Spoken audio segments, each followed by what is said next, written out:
I want you to understand, it is only in Biafra land that people are not running away from their ancestral land in the entire Nigeria. In Yoruba land, people are fleeing the ancestral land.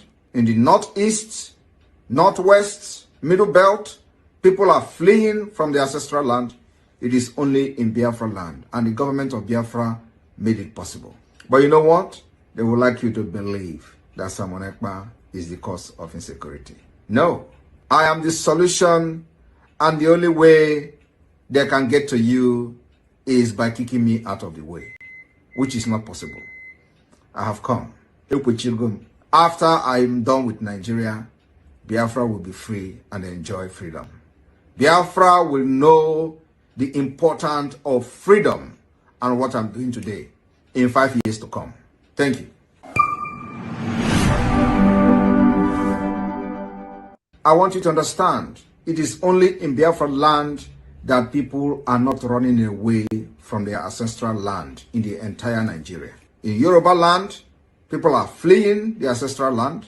In the northeast, northwest, middle belt, people are fleeing from the ancestral land.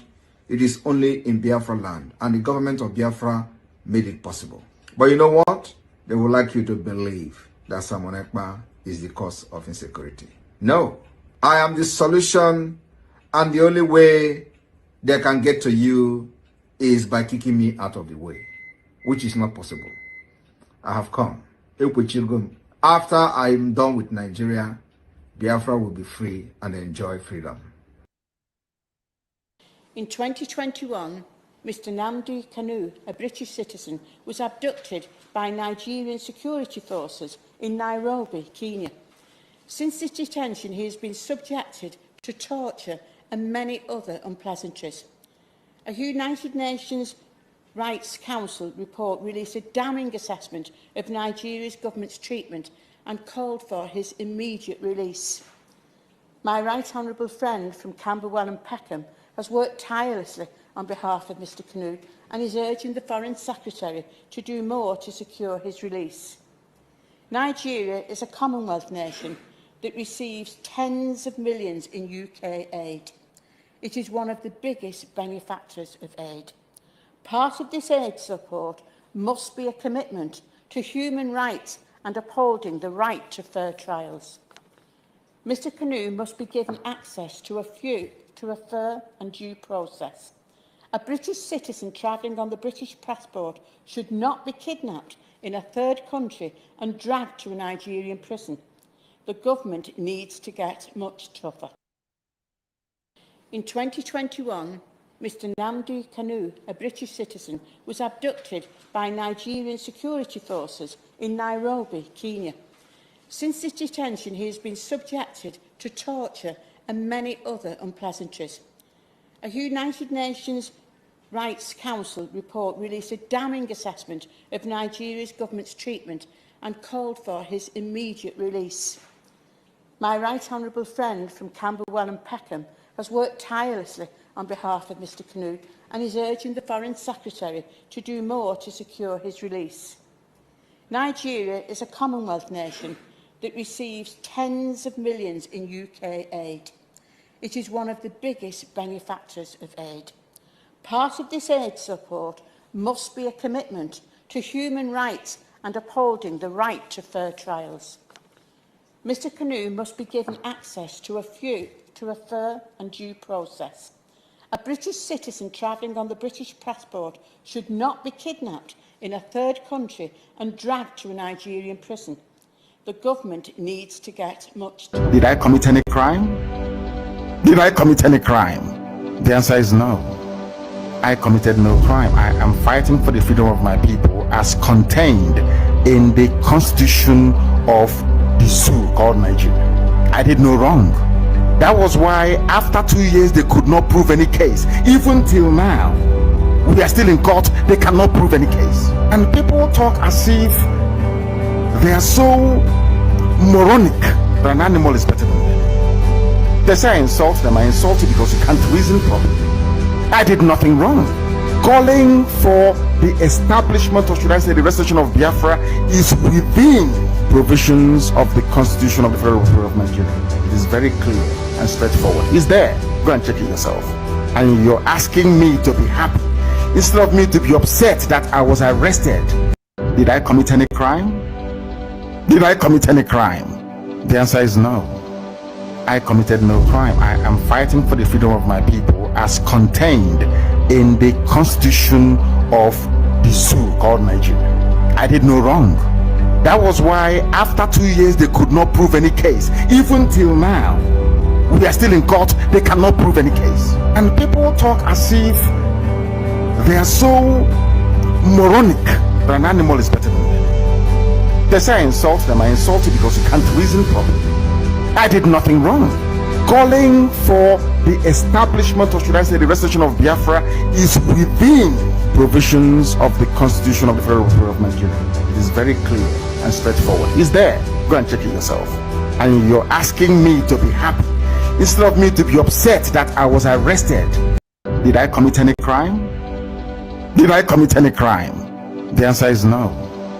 I committed no crime. I am fighting for the freedom of my people as contained in the constitution of the zoo called Nigeria. I did. If the activities of Simon Ekpa, who is issuing the illegal sit-at-home order, is not checked, he may succeed in corrupting the minds of Nigerian youths and turning them against the government of Nigeria.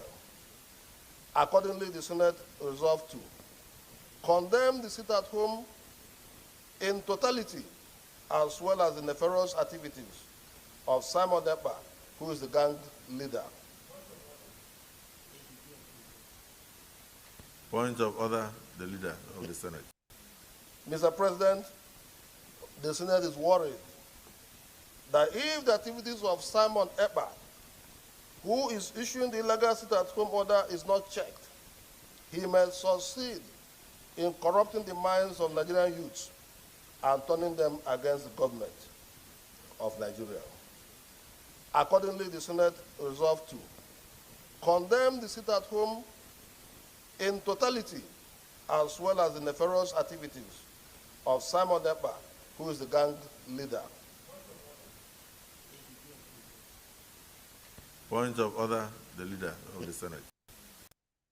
You propose that this situation, or this situation rather, should be handled. You know, we just understand that the military has declared 96 persons wanted in connection to terrorist activities in the country. Simon Ekpa has been included. But what would you make, or what are your thoughts generally on how it's been put out there, and what do you think should be a strategic approach to address some of the concerns you also highlighted?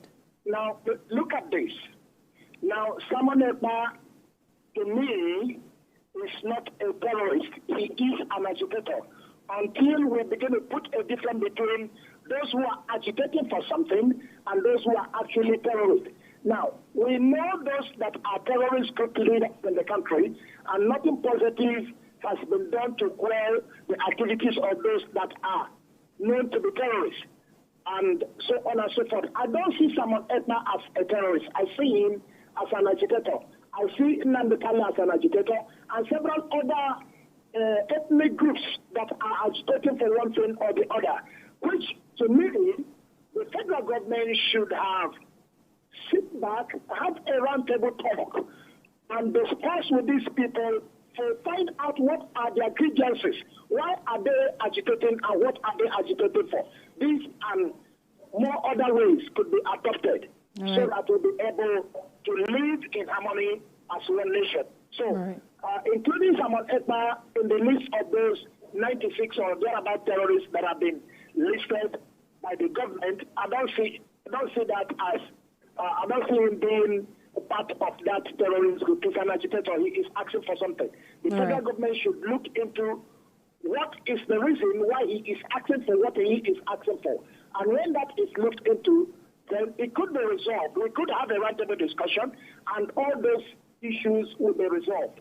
I don't think there is anybody who wants to break away from Nigeria, but I think they're asking that there should be more presence of the federal government activities and agencies in the other neglected. All right. Well, that's where we have to leave it for now. Thank you so much, DS. You propose that this situation rather should be handled. We just understand that the military has declared 96 persons wanted in connection to terrorist activities in the country. Simon Ekpa has been included. But what would you make, or what are your thoughts generally on how it's been put out there, and what do you think should be a strategic approach to address some of the concerns you also highlighted? Now, look at this. Now, Simon Ekpa, to me, is not a terrorist. He is an agitator. Until we begin to put a difference between those who are agitating for something and those who are actually terrorists. Now, we know those that are terrorists group leaders in the country, and nothing positive has been done to quell the activities of those that are known to be terrorists, and so on and so forth. I don't see Simon Ekpa as a terrorist. I see him as an agitator. I see Nnamdi Kanu as an agitator, and several other ethnic groups that are agitating for one thing or the other, which, to me, the federal government should have sit back, have a roundtable talk, and discuss with these people to find out what are their grievances, why are they agitating, and what are they agitating for. These and more other ways could be adopted so that we'll be able to live in harmony as one nation. So, including Simon Ekpa in the list of those 96 or thereabout terrorists that have been listed by the government, I don't see that as I don't see him being a part of that terrorist group. He's an agitator. He is asking for something. The federal government should look into what is the reason why he is asking for what he is asking for. And when that is looked into, then it could be resolved. We could have a roundtable discussion, and all those issues will be resolved.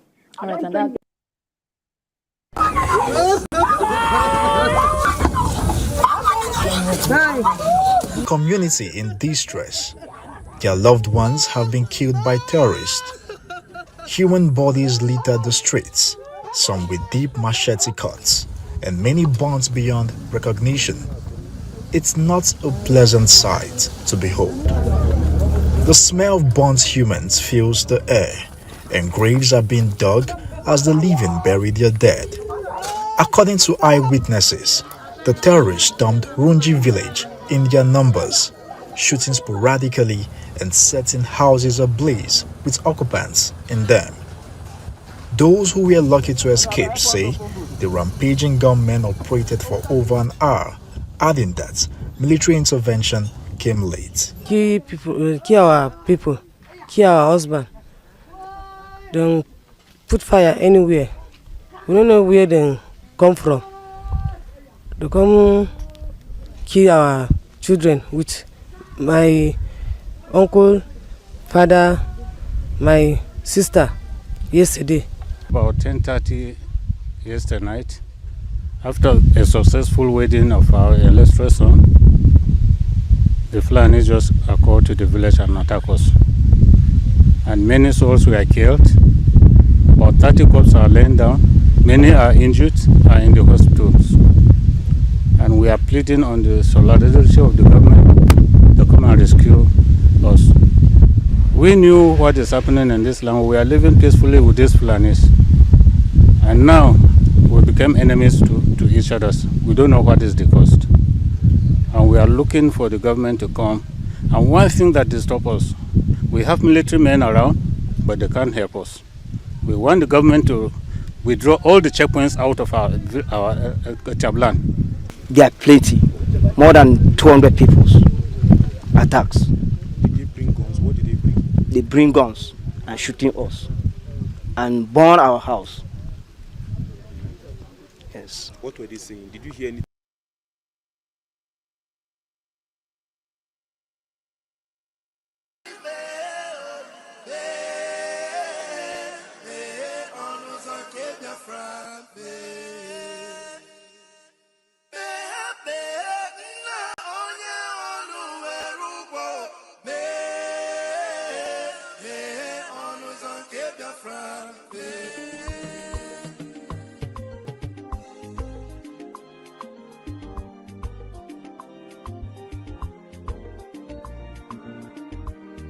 Nah, man, oh,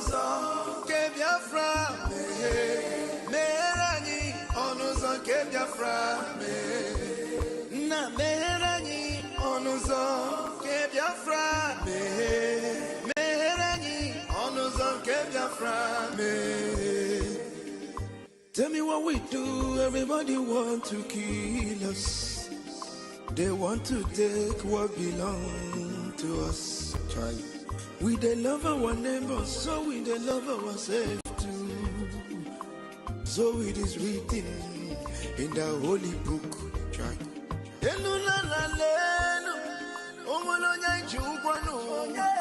If I not channel, na meherani biko kodo onyolu welu mono aya na meherani do onyolu welu mono yo chai chukwu kikele anyị na bogi bia nyela nyago. The time is now. We want to go. Remember your promises.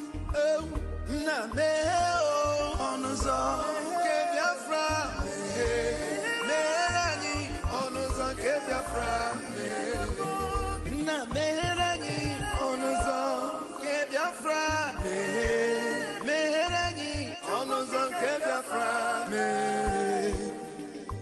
Ndi romara anyị gburugburu anachi wepụndụ anyị n'ike. Shata. Oh, they are holding our lead. Mazinambika. Now is Prime Minister. Mazin Simon. We shall rise and defend our land. The land of rising sun is our hope.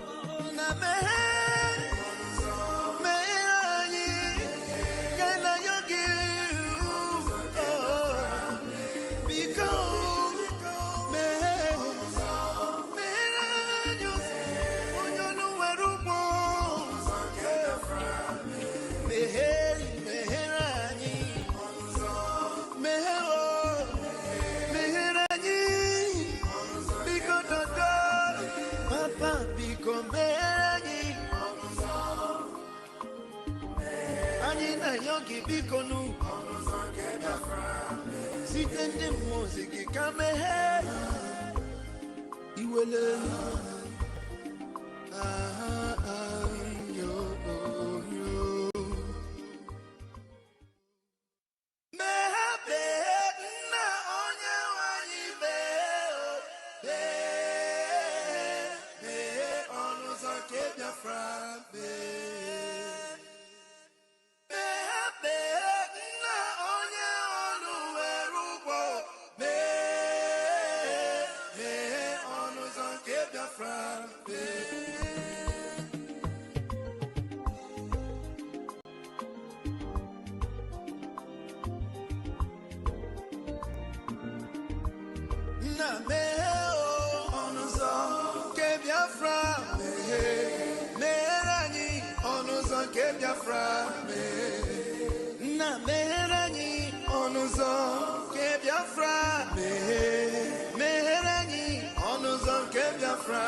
Tell me what we do, everybody want to kill us.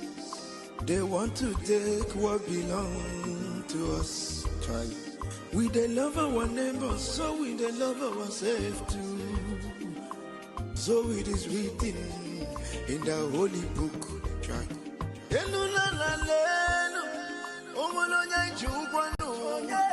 If I not channel, na meherani biko kodo onyolu welu mono aya na meherani do onyolu welu mono yo chai chukwu kikele anyị na bogi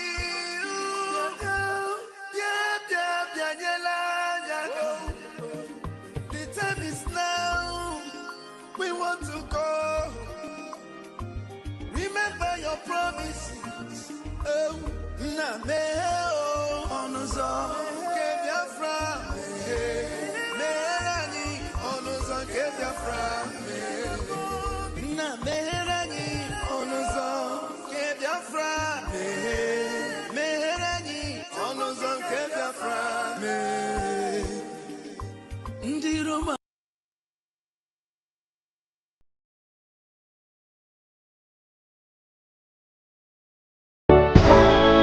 Hail Biafra, land of the rising sun, we love and cherish. We have vanquished our enemies.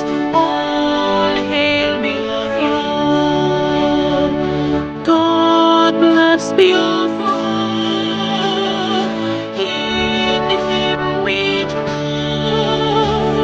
Shout it, sing it, all hail Biafra.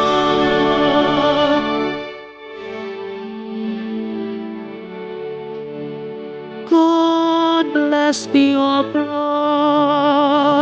We have emerged triumphant from all our foes. For the cross above us came, most victorious. The trumpets beat, the glorious song, play it, sing it, all hail Biafra.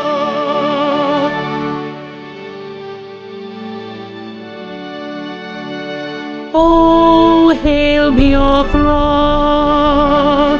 we shall always remember all that perished in the struggle for our freedom. All hail our heroes, our precious men, who day and night say them always, all hail Biafra.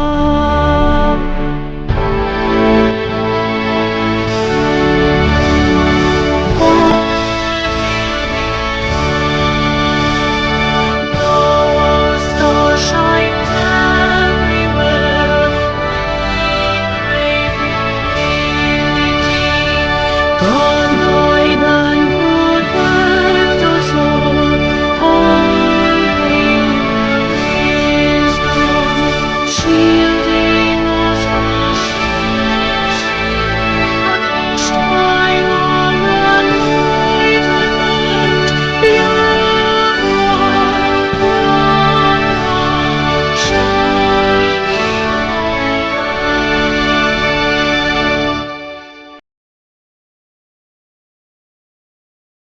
A minute silence to the fallen heroes of Biafra, and the time starts now.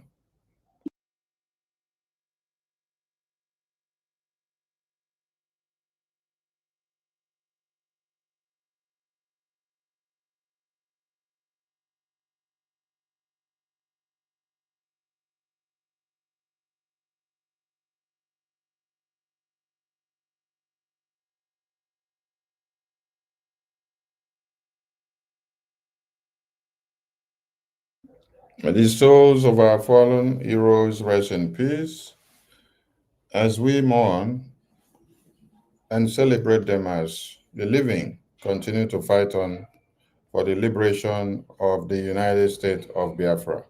Ise, Ise, Ise.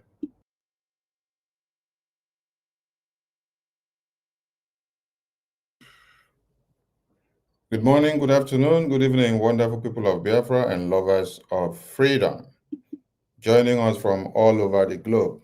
You're all welcome. And without wasting much of our time, I welcome the big fish to the house. The Honorable Mama, which all Biafrans have been waiting for. At the end of the program, some calls may be coming in and some questions may be also coming in from the studio and also from the phone lines. At this very point, Biafrans have been very, very hungry of hearing from you, Mama Ada Onuwu. You said you want to speak to the Biafran people, and you have a very important message to deliver. You're welcome on stage. I give you the mic. You speak to Biafrans at impulse, as that when you want me to interrupt, I will. Thank you, ma'am. You're welcome. All hail Biafra. All hail Biafra. All hail Biafra. All hail Biafra. All hail Biafra. All hail Biafra. I love all of you. From the bottom of my heart, coming from Southern California in the USA, I've come here to speak to my people. You are my people. I'll first of all start by telling you who Onuwu is. Onuwu will be 73 years old in November. Onuwu has been in this struggle over 13 years. I've worked closely with almost everyone. Mazin Nnamdi Kanu, he laid hands on me in California, prayed for me. I've worked with Obidio Bienu, Bridget Okafo, Madam Oyibo, late Dr. Okoro. I've broadcasted in Radio Biafra every Saturday till that radio station no longer being a place Onyendu told us we will go to worship. So I took myself out. In the course of these 13 years, there has been times I have taken myself out as led by the Spirit. And then when the appropriate time comes, the Lord will bring me back. It could be anywhere between 4 to 5 times. I will take a sabbatical like I did with the Radio Biafra. Radio Biafra. I was always broadcasting every Saturday with Dr. Ekpa, Monachimso. And then the Spirit ministered to me that these ones are no longer pursuing what we were there to do. I took a sabbatical, they couldn't believe it. And in no distant time, not even months, they went with Ninas, Tony Nadi, and they were trying to bring me in. I left. So also with in California, Obidio Bienu and Uche Mefo, well, used to go to the British building and there do a protest. I will carry my bullhorn. We will be talking to people about Biafra. And then when they betrayed, I left them. Even regarding my contributions, I won't begin to count it because I'm fighting for me. I won't come here to start telling you how much I've put in, the time, the energy, everything, what I did. So this, I don't know who comes from a humble family. We are the kingmakers. My grandfather, late Onuwu Namoibie, in 1912, he was one of the warrant chiefs that went to Lagos and they deceived them. My dad was only 8 years old, having been born in 1904. And when my great-grandfather saw what happened in Lagos, he came back and decided that his little boy, who is being groomed to be the Onuwu, should go to Ozala and live with the white people in order to learn their language and be educated, because he said his time was gone. So my dad was a Biafran from the time he was born till that 1914, when the amalgamation was done. My grandfather later died 29/9/29. So you're looking at, I don't know, I have a dominant political gene passed down by my father, my grandfather to my father and myself. My father was the one there in the northern region. He was with the NCNC, with Zeke, Emayo Opara, and so on. Then Opara and my dad will be telling Zeke, what is wrong with you? You're so much into this Hausa thing. Why are you into this one Nigeria thing? You know, you don't think about our people. And Opara and my dad will be trying to reset his brain. And they say probably because he was born in Zungeru, he doesn't get what they're saying. My dad tried to make sure that everything pertaining to Igbo, he lived in Jos then. After he went to school, went to St. Mark's, Oka, taught, joined worked for different establishments, and then became a politician. Now he settled in Jos. In Jos, he started the Igbo Union Grammar School, Igbo Union College. Then all Igbos were one. We didn't even know. We did not know that we came from different towns. Not until after the war. That was when I realized, my classmates, we were all in Jos, that we came from different towns. When we met, he said, what are you doing here?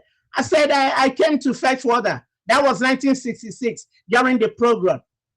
He said, I live there. I said, we live there. Funnily, you know, back there in the north, we were not told our different towns. I told them that they told me that I am from Nkpo. And he said, they say I am from Ogidi. And we both laughed. So these things has been going on.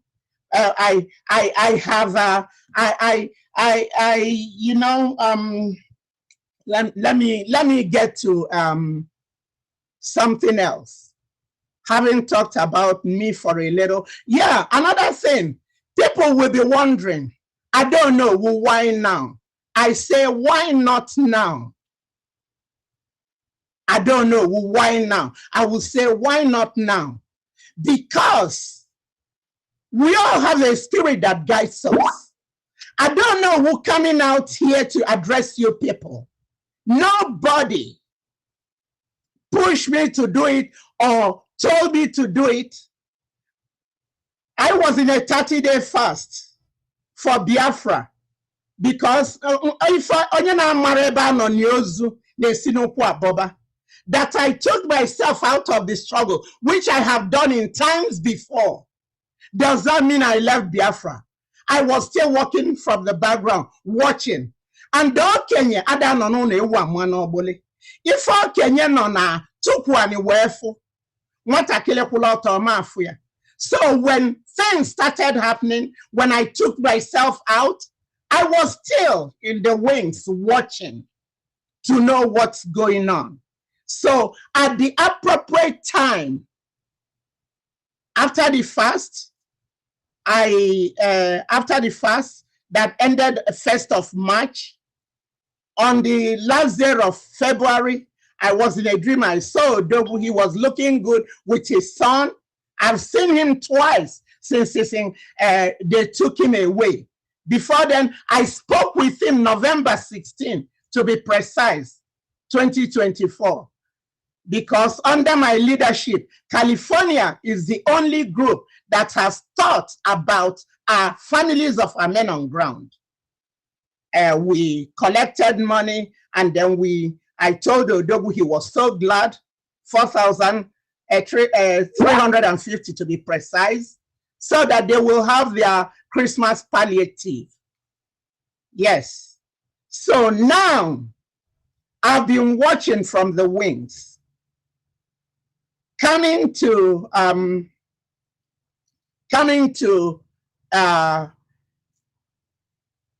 let me get to this first. We were in a meeting November 27th. I think that was November 27th. We had a meeting, and then the COS told us that there was a message that came. Because before now, I have been pushing, Odogu, can we, is there a way we can have a deputy?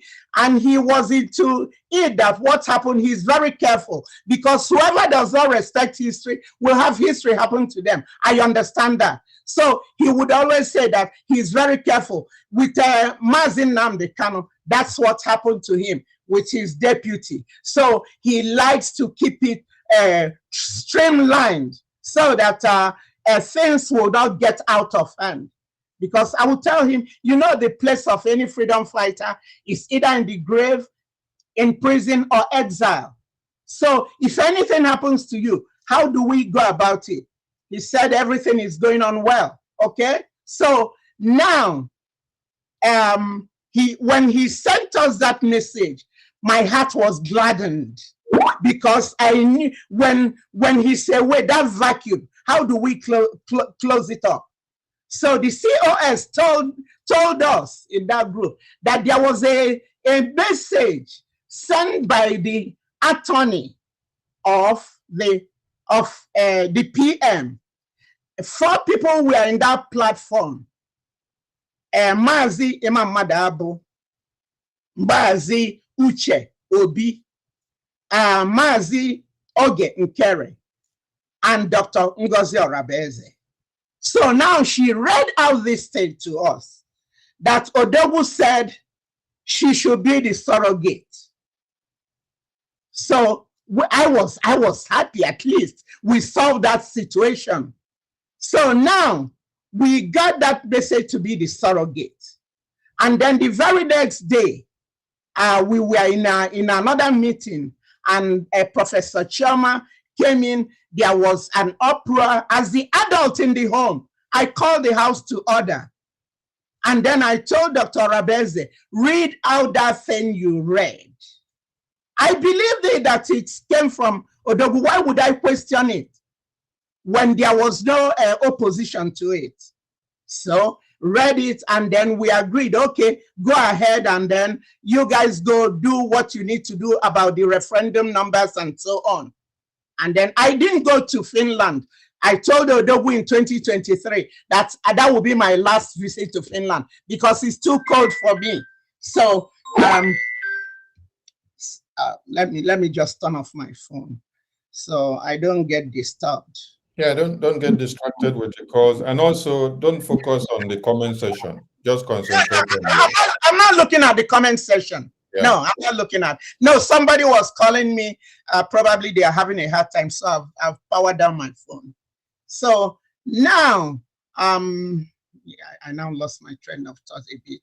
So what was I talking about? I was talking about, okay, I told them, okay, you go ahead, you guys go continue with that. So they continued with that, and then we all left. And then we later, well, because it's over 10 hours difference from California to Finland, at times when I wake up in the middle of the night to go pee, that's when I joined them, maybe about after 3 hour time or 4. So I didn't fully see all what that transpired there.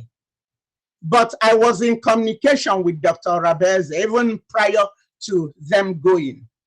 So now we sorted that out, and then there was the issue about dissolving the cabinet. I know I discussed with the COS.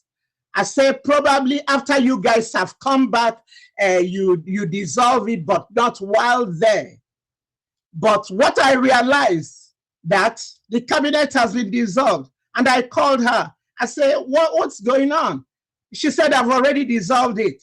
I said, but people are still they're still basking in the joy of the declaration, you know. So she said it's already done. So we stopped at that. And then I later learned she was still back in Finland. We were not communicating much anymore, you know, while she was there. Well, I spoke maybe a couple times to a sister Leone over there, who told me that she traveled that morning. That's how I knew when she left Finland, and that she herself will be leaving the next day. So this now continues. So after we came back, we had a meeting where Dr. Rabeze brought in one of the 4 guys who was released, and then he was talking to us. Then we were talking for almost an hour and some change, and then she said we should all move over to fundraising. So I told them, you know, I don't go to fundraising every week. And she said, no, they said, I don't know, we have to come in no matter, even if it's only 3 people from California, come in and let us know about that. So we went in there, and then I was told, then she spoke, and then we came to the issue about, before now, there was an issue about success, trying to reach him and he wasn't responding. To tell you the truth, I was one of the ones that voted for him to be suspended. So he was suspended, but later you could do an action and then later you find out that what you did not sink in well. You will have a rethink. In the spur of that moment, I was angry. I said, why would he? They're calling him. He's not responding. He's not telling us what's going on. Why wouldn't he? So I was part of the people that said to suspend him. So I think I need to stop here for a minute and let you guys know that I'm speaking under the guidance of the Holy Spirit. And that I prayed about this, I fasted about this. It's the Holy Spirit that brought me out. Nobody can take credit for bringing me today. Early on Tuesday morning, I didn't know I would be doing this. It was after I got a video that reset my brain. That was when the Spirit started dealing with me. So no man or woman can take credit for I don't know who coming out. Nobody influenced me. Anybody who will want to take credit for that would be blaspheming. That's taking the work of the Holy Spirit to be their deed. So as we speak now, I say, may the words of my mouth and the meditations of my heart be always acceptable in God's sight. So I should have said that at the beginning. So now I'm on solid ground. I'm saying what I'm saying. So we now went over to the fundraising, and since Dr. Rabeza was trying to get the admin to give us the connection for the IPOB site so that we combine both of them, but it wasn't possible. So we just kept to the mandate. And I am the secretary of mandate. This mandate is a non-profit organization opened up in the state of Georgia in United States of America. The purpose of this non-profit organization is to attend to people in war-torn zones and women and children, and Biafra qualified. So now we are running this mandate, and with this mandate, the PM will come every 2 weeks and give us updates about what's going on and tell us what's needed. So then we would do our fundraising and give him the money he wants. That's where we stop with that. So that was the mandate account I swore my life on, that I know that it is authentic. For people that mistook it, that I don't know who knows about the mandate in the North or the FCD Bank, no. So I want to make this clarification for people to know that what I spoke on, I could vouch on it. Odogu was aware of this mandate account, and he would always come in. Before now, it was the mandate, the IPOB website, and California. These were the three carried the struggle. It was later that other states started coming up. So that was the mandate account. I approved and told Biafrans, you can pay in money there. I hope this is clear, because onye na-amareba no nyozu na-esi n'ụkwụ abọba. I don't know who on no grounds, on no occasion, supported. And even those two, as the secretary, I should be aware when it's opened, because I'm the secretary. I should be a signatory, but no, I didn't know about it. The other one, why I wasn't a signatory to it, was that I came in after the bank was established. I became the secretary after the bank was established. So now, that was the one I told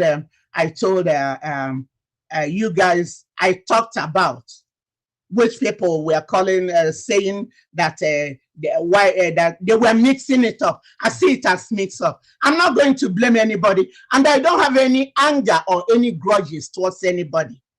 Okay, so let's get that straight. So now we had a meeting, another cabinet meeting, where the administrators from the homeland came in, and then we were there, and the COS addressed us. Then the issue of the commanders and men on ground and all whatnot, it came up. I raised my hand, and then I saw a lot of people raise their hands. I say, okay, just leave it. I don't want, let me be the last to speak so that I will conclude everything. So now, when it was my turn, I asked, I spoke, I said, I started telling, using the skeleton I have in my cupboard. I have two children. My son was a former Marine. You know, Marines are so arrogant, they don't believe they are retired. Army generals can retire, but the Marines are former Marines because they believe they are the best thing since sliced bread. So my son did 2 tours of Iraq, and he, with all what they killed there, he was a combat engineer. He had the PTSD. So coming from that premise, and also being a mother, I know what the men on the ground are going through. So I spoke, I said, let me tell you, Madam COS, these men on ground are going through PTSD. And we don't believe in it because we are still way back there. Nobody is giving them medication to help them see about all the bleeding and killing and all whatnot. In the Bible, when the children of Israel go to war, when they come back, they don't mix them with other people. They let them stay outside, they debrief before they mix them up. But here, nothing of the sort is being done. So I said, allow these people, because she was saying that she said something about changing the generals, them reporting to her and so on.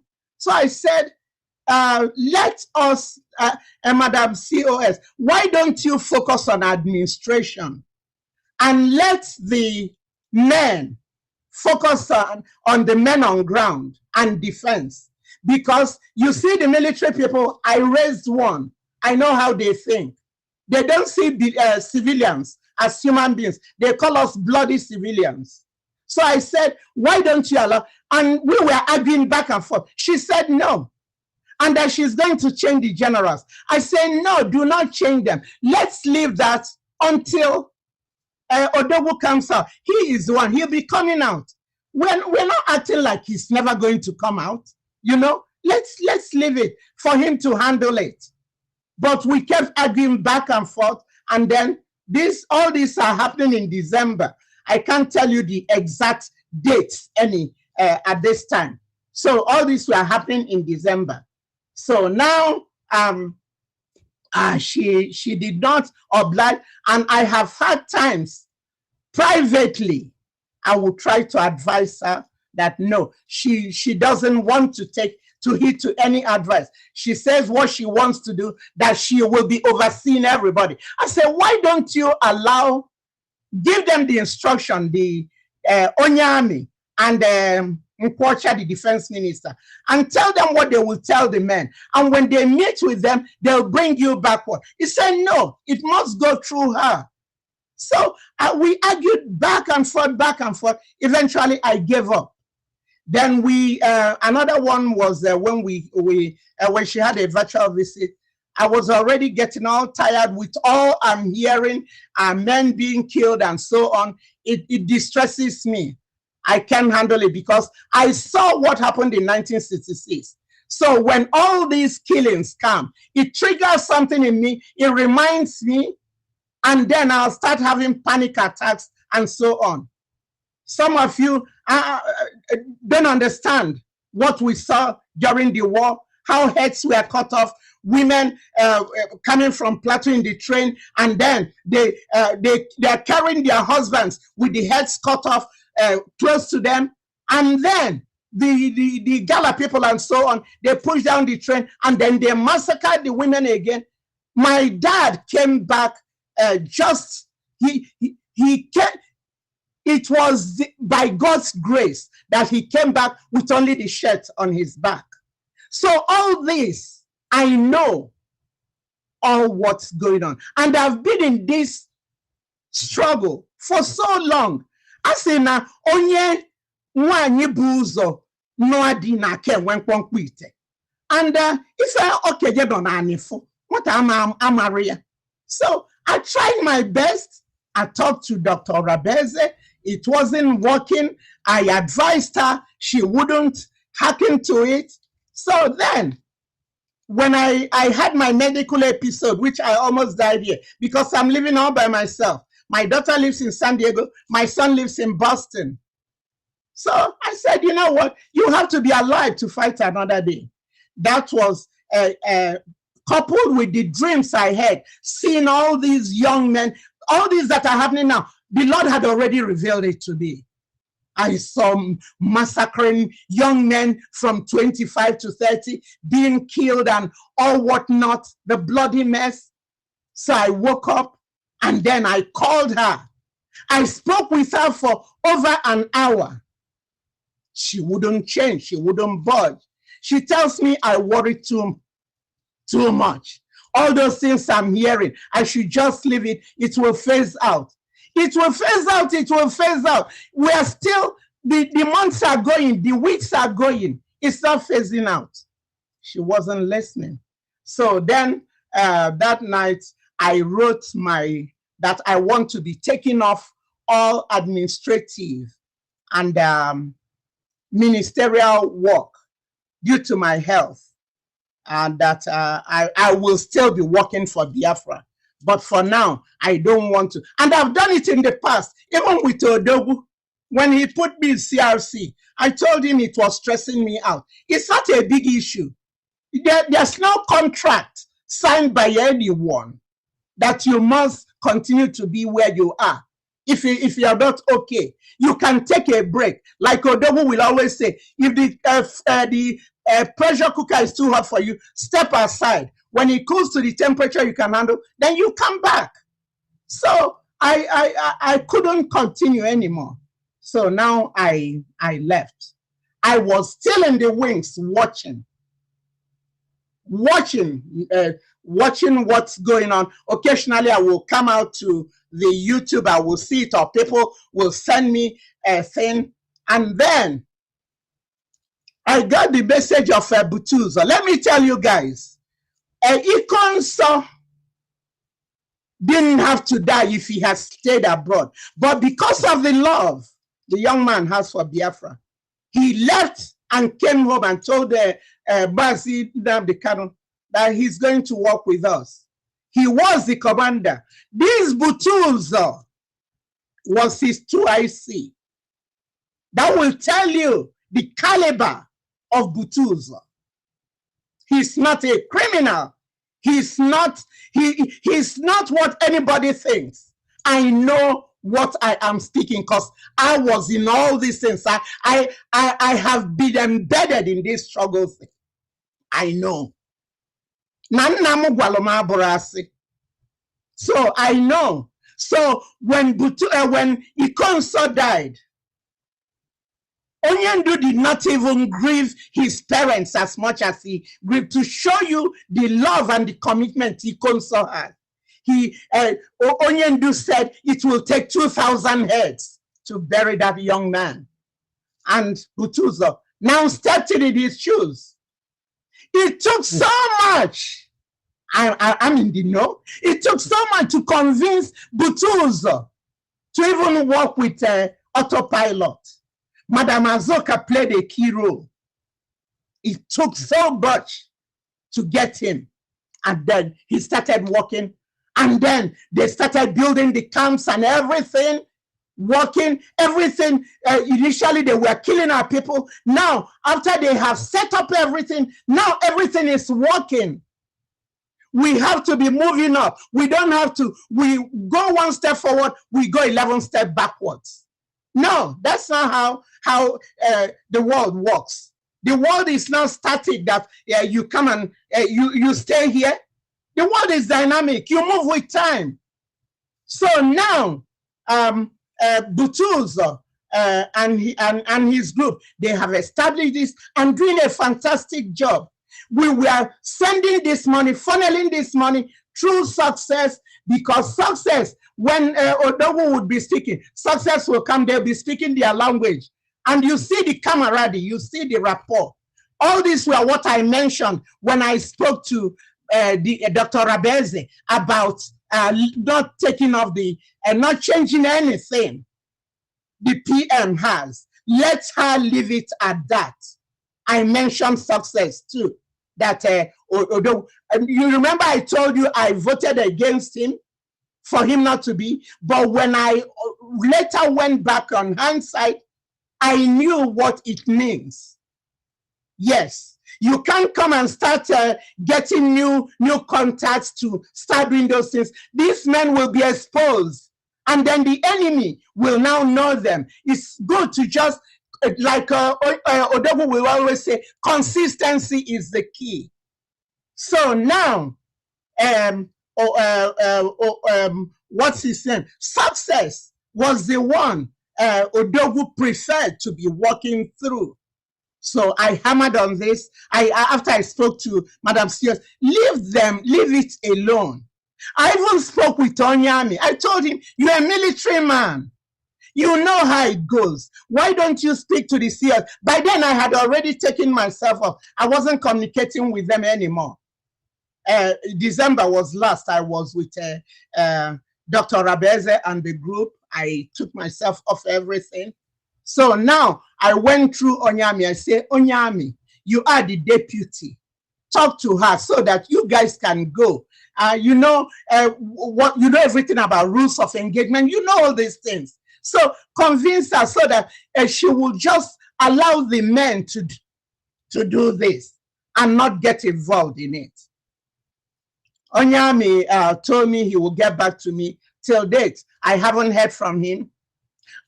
Then come to the issue of Caterpillar and what's his name? Caterpillar and what's the name of the other guy? Sapele Ezemunaobi. Thank you. Caterpillar and Sapele. When we were with the PM, Dr. Rabeze, you are the COS. You know everything Caterpillar did. He killed our men. He killed the ASN. Odogu did not want him anymore. He left with 5.8 million. He absconded. That's the money to buy ammunition. And then Sapele killed our people, put them in container, did the havoc he did with them. And then now I heard that you want to make Caterpillar the commander. So I spoke to Dr. Former. I told him, you know, because I know Dr. Former is in the cabinet of Dr. Orabeze. So I said, I was going through him. I said, that tells you I was not there, but I was still there. Because as a mother, it breaks my heart. Our children being killed, we are under existential threat and we're not realizing it. Is it because we are in America? We are safe. We have 4 walls protecting us. We can go to party and leave and come back 1 a.m. Nobody stops us. We forget that these children back there are dying. They have not enjoyed anything. So I told Dr. Former, you are a highly contributing member. Talk to Dr. Rabeze. Do not use Caterpillar. He is a monster. He is a killer of our people. Dr. Former confirmed with me that he is a killer of our people. And I was expecting him to get back to me after he would have spoken. Till date, I never heard from Dr. Former again. So I wrote to him that my heart is broken. Still hearing what happened in Enugu, where these children were trying to defend our land. They were told reinforcement was coming, and they were fighting with the limited ammunition they have. If they knew support will not come, a good military person will start retreating. But these kids were fooled into that Caterpillar was bringing something to them, and he never showed up. And we lost all these guys. I cried. I wrote Dr. Former, my heart is broken for these children that are being killed. Why would we have to allow this to keep going on? Yes. So I wasn't too happy about resurrecting Caterpillar. And then I'm seeing things that are going on. When they said the 40 states, they did something they did in that bush. Could you believe we are Biafrans? We are proud people. We're intelligent people. When Mazi Nnamdi Kanu unveiled the ESN, we were laughing from cheek to cheek. We were so proud being an Igbo, being a Biafran. And then when I saw what was going on like child's play, and to hear that those administrators took 80 million for that, this money we could be putting to buy things for our men, it really broke my heart. I'm saying, what is going on? So I was still in the wings watching. And then Butuza, they played a voice where he was saying that Dr. Rabeze is not giving her any penny. I said it can't be true, because when I spoke with Dr. Rabeze, she told me that, oh no, they're sending money to the men on ground. They talk with them, whatever their needs are, within 48 hours they've sent it. I believed her. So when I heard that from Butuza, I'm now trying to know what is going on. Am I in a daze? What's going on? She spoke with confidence that she's in it. This other person spoke with confidence that they are not getting it. Still, I sat back watching. Not until last Tuesday, somebody sent me 3 videos. Sent me 3 videos that General Agento Yahoo, the 2IC of Triple General Butuza, Igwe Butuza. I watched it. I could not handle it. My spirit was so troubled. Mano. Yes. I want you to take some water and rekindle your energy, because you have a good time with Biafrans, and later on some questions may be coming in. So take a deep breath. I know it's disheartening, but you have to spew it out the way it is. The Spirit is leading. Have you had some water? Yeah, I did. Yeah. Okay, go ahead. One thing Biafrans will know, it's not I don't know who's speaking. It's something within me that is the appointed time to speak. When it's not the appointed time, that was the first question I asked you guys. Why now? Why not now? You don't go before it is time.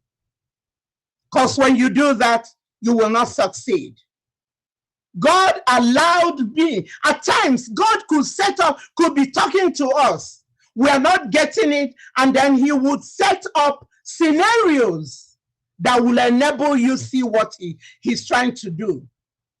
It's like having wisdom. The Bible tells us when you have wisdom, ask God to give you understanding. Let me give you guys an example. A medical doctor who spent 8 to 10 years to have his license knows that smoking is not healthy for him. It kills. It makes you have cancer and so on. And he's educating his patients.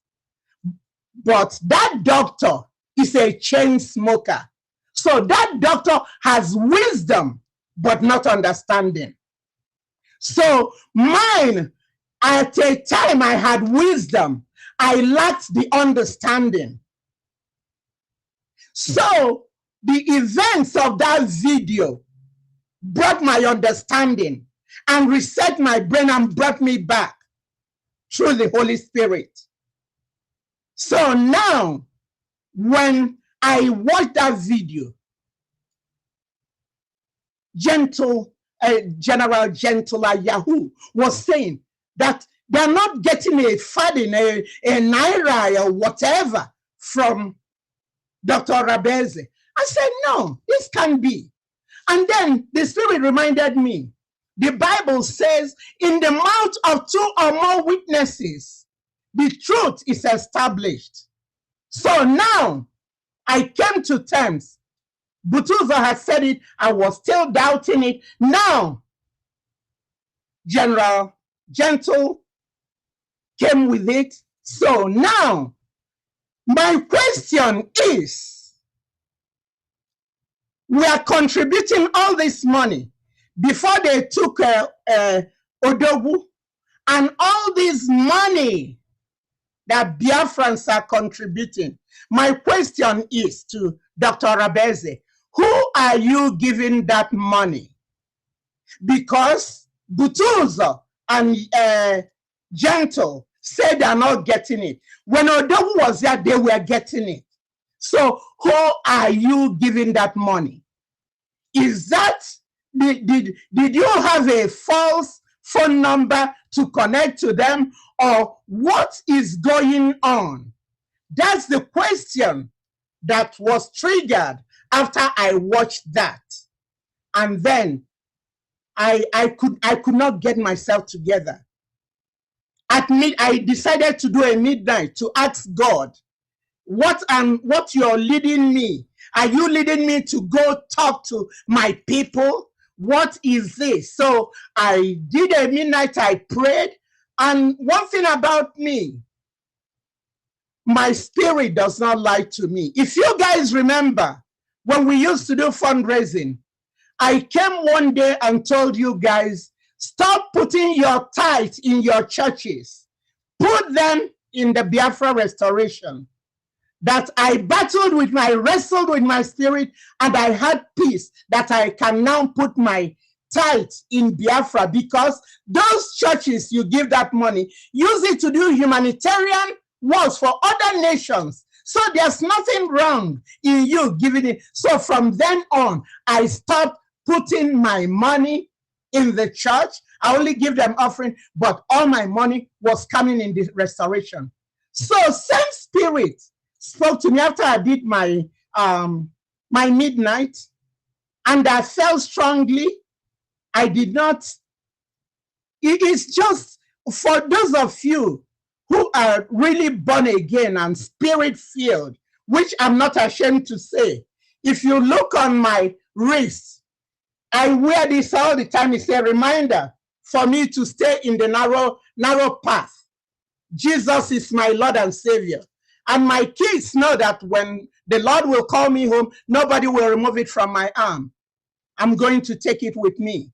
So when I speak truth to power, because I know the implications that where 2 or 3 are gathered, as we are all here, God is in our midst. He is hearing everything, and he knows whether, I don't know, who is lying or not. And moreover, the Bible says that there are 7 things God hates. One of them is a lying tongue.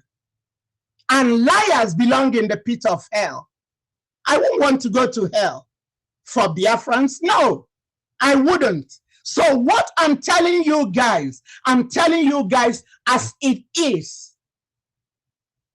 So now, and my question still remains, Dr. Rabeze, where is all this money? I know you gave 80 million to the administrators to do that thing they did over there.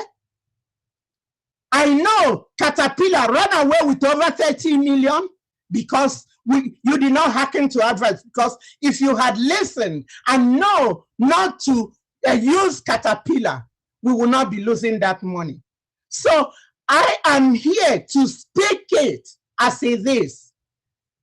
Anybody who doesn't like, fine. But you know, Ezekiel 33, 6-8 says, if you see something wrong, somebody doing a thing that is not right, and you don't tell them, God will hold you accountable. But if you tell them and they continue, God will exonerate you.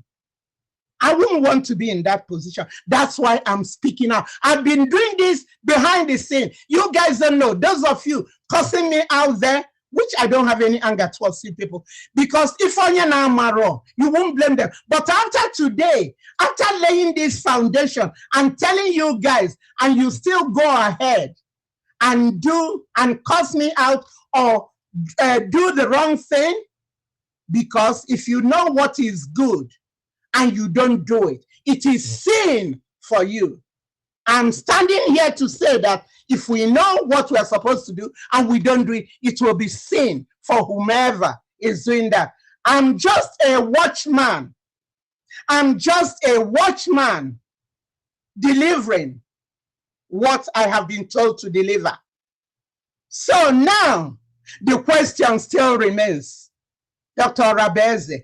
Odogu gave us instruction for you to be the surrogate. That was why I supported you. Yes, I went with Odogu's sword. But now Odogu has said, fall back to the order. Go back. Let's go in-house and finish everything. And now you're questioning it. Do you have to pick and choose which orders you take? That's not the way the world works. If you can submit to being his surrogate, why would you not submit to him telling you? If it is not true, when he comes out, he will have to deal with it. Remember, I will talk to you. I said to you, all these things you're doing, does Odogu know about it? You said yes. And then I would tell you, talk to Uche, because just like Mazi Nnamdi Kanu loves Uche Mefo, who later betrayed him, Odogu has so much confidence in Uche Obi, Mazi Uche Obi. I told you, he's a foot and eye on the ground. Go through him, let him go to the attorney, and then they will give Odogu the message. I retired from the Orange County Sheriff System. I know how it works. You can even get deputies to bring in things they're not supposed to. And moreover, you know, so I told her that she countered that. Whatever advice I will give her, at a point, I just threw my hands up. I cannot keep trying to make water run uphill.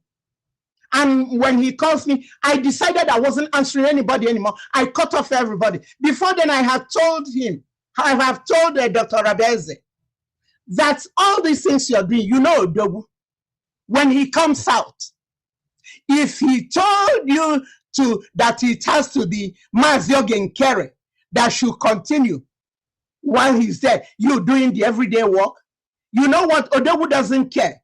He would disgrace everybody.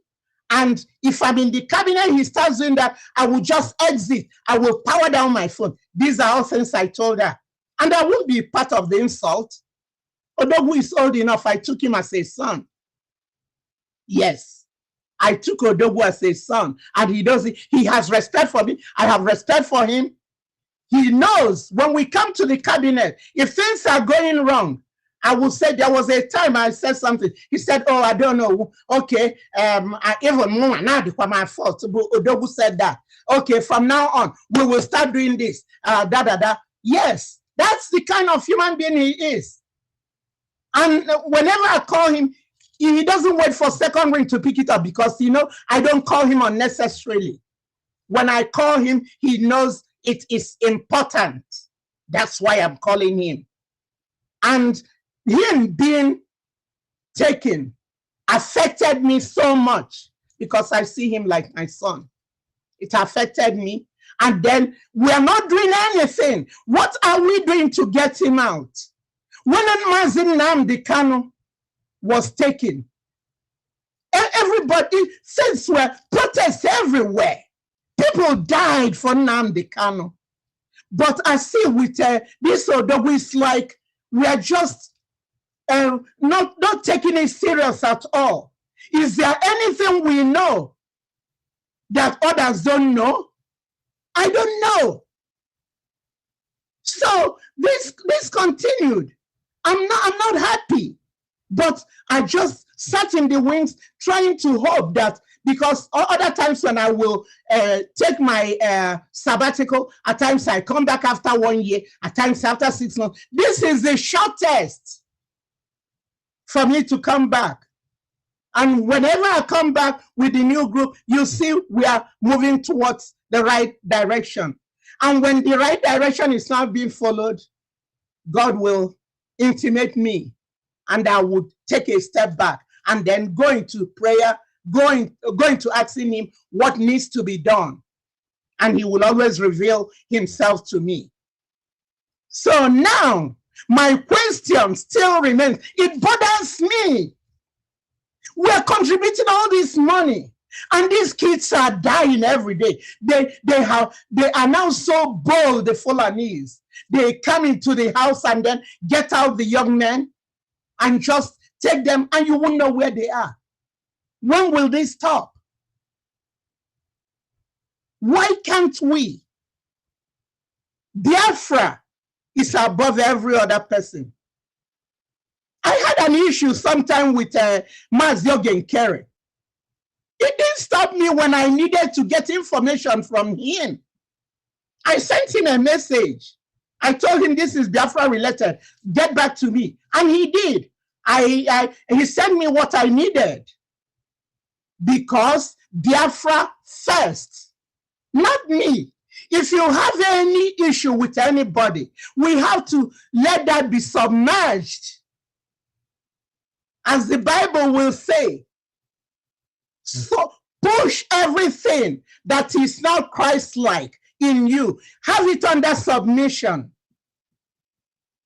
So with this, my question still remains, Dr. Rabeze, where are all this money that they are contributing? Biafrans are contributing. I know there are times I will just sleep for 2 hours. I'm evangelizing. I'm at my age. California was bringing in the largest amount of money. How do you think I would feel with after building?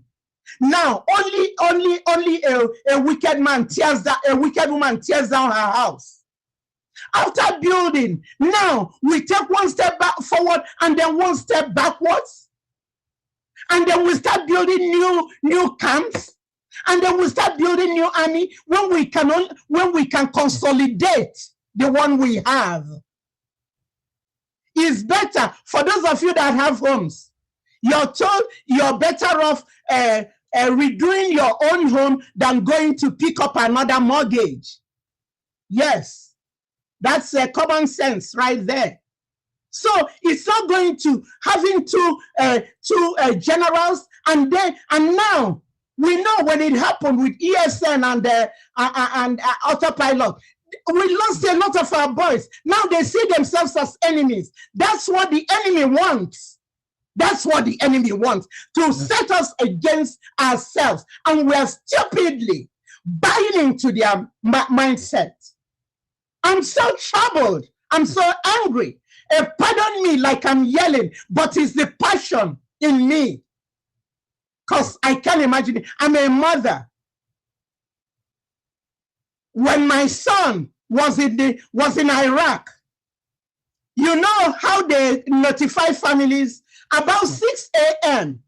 They will walk through your driveway with the flag folded. Two officers will come in and break the sad news to you. When my son was in Iraq, I would pray all night, almost 5:30. I'll go sit in the living room. I'm watching whether there'll be a knock, because bodies are coming back in body bags.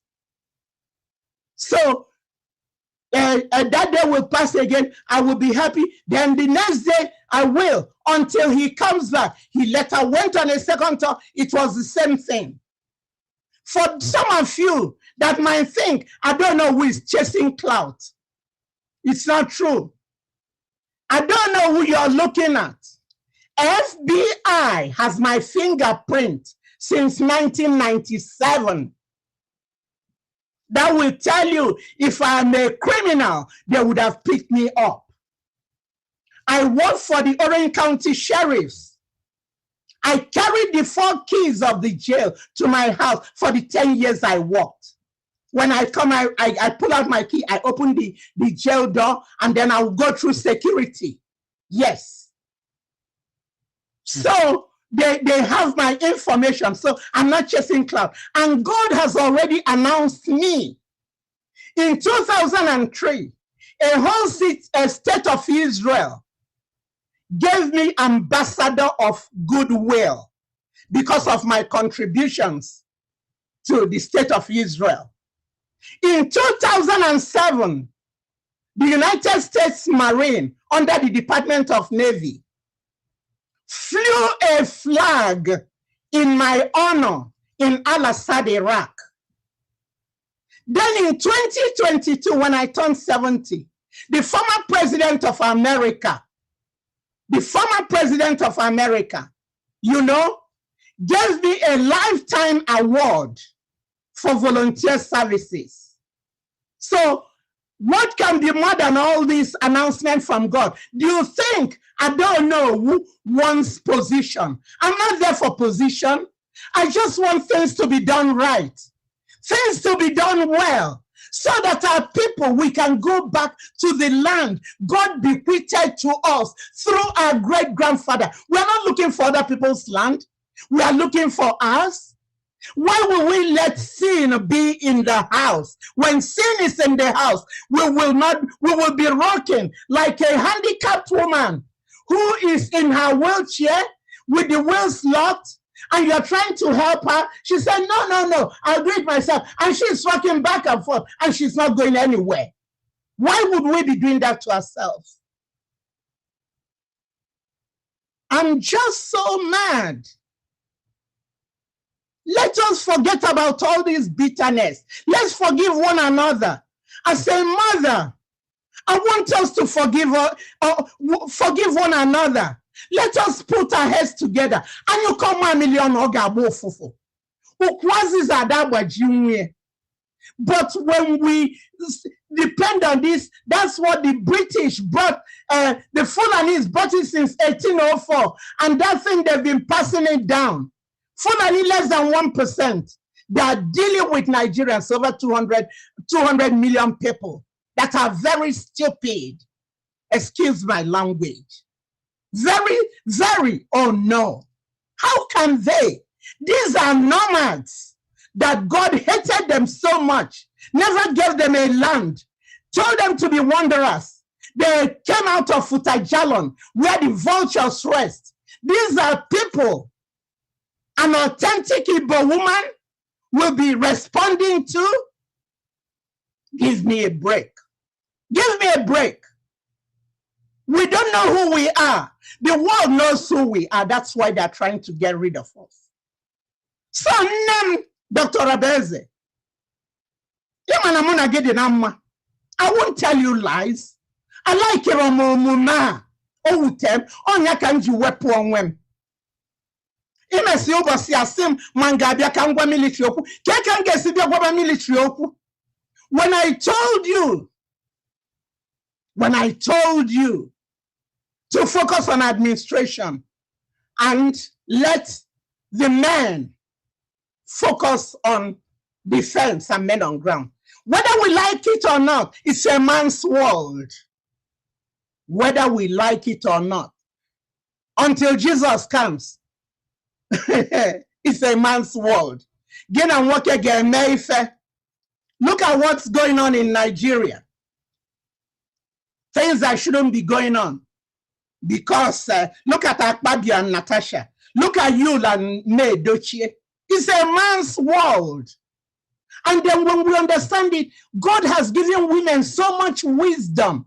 So we'll use our wisdom. The woman is like the neck. The man is the head. You can rotate the man wherever you want to, but you have to apply wisdom and tact. Oh, Wutekam. Coming out today, on your one Tuesday morning when I woke up, that I will be here. No, people have been calling me, I don't know, go say something, go say something. No, I don't speak when man wants me to speak. I can only listen to God. When it's that appropriate time, I will speak. And I know that God is in heaven, like he said. We are on earth. He's monitoring every word we are speaking. And he knows the human heart, which is desperately wicked. That's why somebody could be doing evil and be lying under their tongue, telling you, and you're believing them. You don't know that what they're telling you is not true. You believe them, thinking that what they're telling you is true. For how long?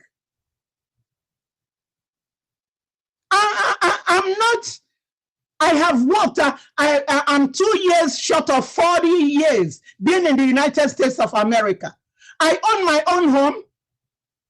I get, because the way it's organized in this country is very good, I get my pension and my social security. They'll keep paying me till I die. Every year they increase it, they say cost of living raise. They're giving it to me. And then for my joy, I have an organic garden, which I grow stuff and then go sell it in the market. So it's not like if I don't do this Biafra thing, I will not be able. No, I'm a Biafran American. I'm a citizen in good stand. No officer, if you stop me and say, officer, can I help you? Yes.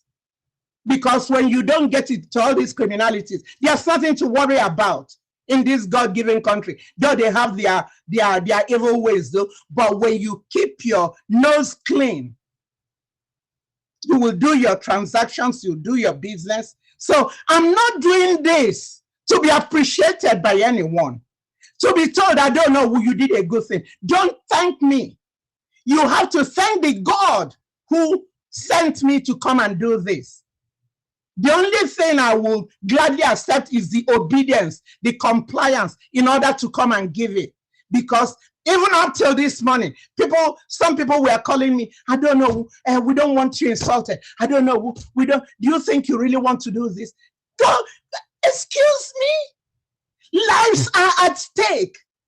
And I'm being selfish to think how much they will insult me. They can go ahead and insult me for all they care. Once I tell the truth, I have peace with God and peace of God. I don't think I look bad for a 72-plus-year-old woman. It's the grace of God on my life. Yes, all my garden, I do it myself. So now, Dr. Rabeze, Biko Kene, I'm begging you. We use when on there, we love him, we do everything, we never violate him for why would you be doing the contrary thing now? What is in your mind? Is there anything you're not telling us which we need to know? Why wouldn't you follow simple instructions? If follow cause a below surrogate, then Obiazia say fall our back. And they send the information to Finland. Biko can one now send the Deben Ifenda in a Biko is delaying his coming out. Because each time they send it, that's the Nigerian way. They send that, they will be reviewing it. Obukafaka conclude. As a review Godunka, let's take 6 hours, do this. Let's take 12 hours, do this. Biko, stop sending. They've gotten enough information that would exonerate him. And he will be coming out soon. I know he will be. My spirit is strong. I pray for him and Mazin Nnamdi Kanu every day. Mazin Nnamdi Kanu, the mom uses Psalm 70. Watakilia laid hand on Onuwu, prayed for me. It breaks my heart when I think about where he is. Okay, we were the ones that were on the platform. We had what's up because our people are so filthy liars. Those IPOB China Sanworu them. Oh my goodness, what they did then, only God. The hottest part of the hell is awaiting all those monsters. Onyendu will tell them, send money for them to have transmitters. And then they will use only one transmitter, moving it around. We collected money, we contributed 200 and something, and some people left and we were taxed again, we contributed 100 and something. It was those transmitters he was taking. Now 215 were arrested because of Ndeban. They arrested him. Yes. Onyendu me o onye mesinyendu ya. Why can't we think about him? Why can't we think about him and know that whatever we are doing that does not augur well, that there will come a day we will face God's judgment. And to tell you truth, it will be a difficult thing to fall into the hand of the living God because he's a consuming fire. Bikon Ngozi, Dr. Rabeze, COS, Biko, have a rethink. Can you make any fact? Biafrans, Biko, I'm telling all of you, since Butuzo and Gentle say now only Mazin Kere. My main concern with these men on ground, I'm imploring you guys, why let's start putting money in Biafran government. Then we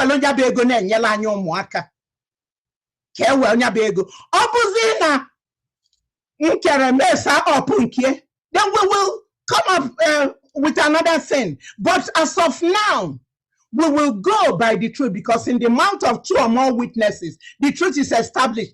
Butuzo and Gentle have already confirmed they are generals on the ground, for crying out loud. With them, this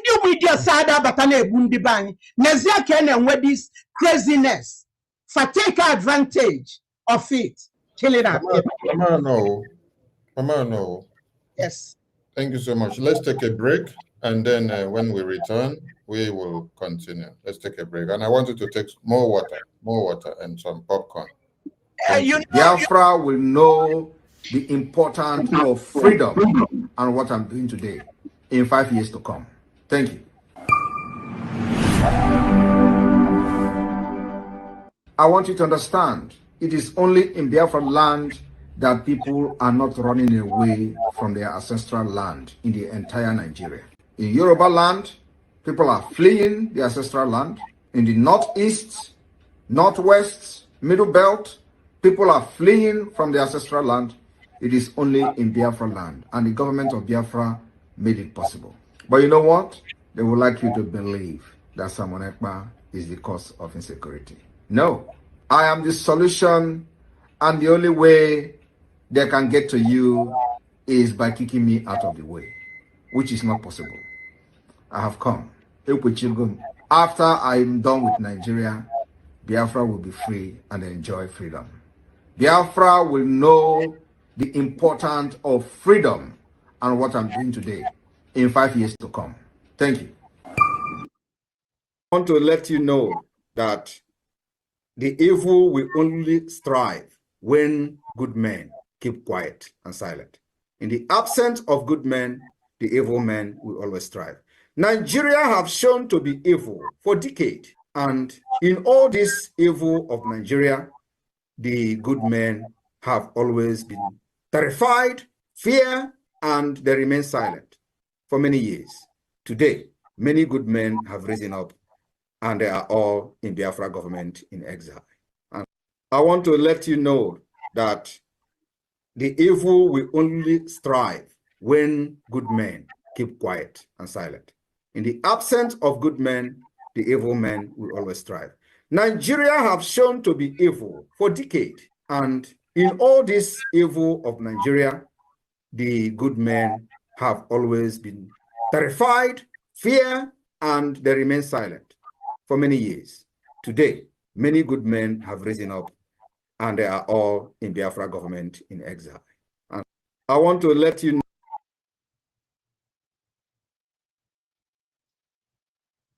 Welcome back, everyone. Welcome back. Today we have in the show, and here speaking to the Biafran people, the lovely Mama of Biafra.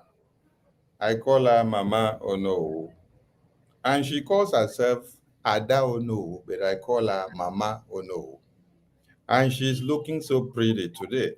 Forget the fact that she has spoken this far, and then there are some sweat on her face, but it's part of the drill. It's part of the drill. And Biafrans are so happy to have her in the studio. Mama Onuwu, you've spoken extensively, and I allowed you to go far and far so that you pour out everything. Yes, so that your mind will be free. That is the spirit. Yeah, that's the spirit. So that at the end of the day, Biafrans will not say, I did not allow Mama Onuwu to speak her mind. So Mama Onuwu spoke extensively to clear the air, and every Biafran listening have been able to hear Mama Onuwu speak.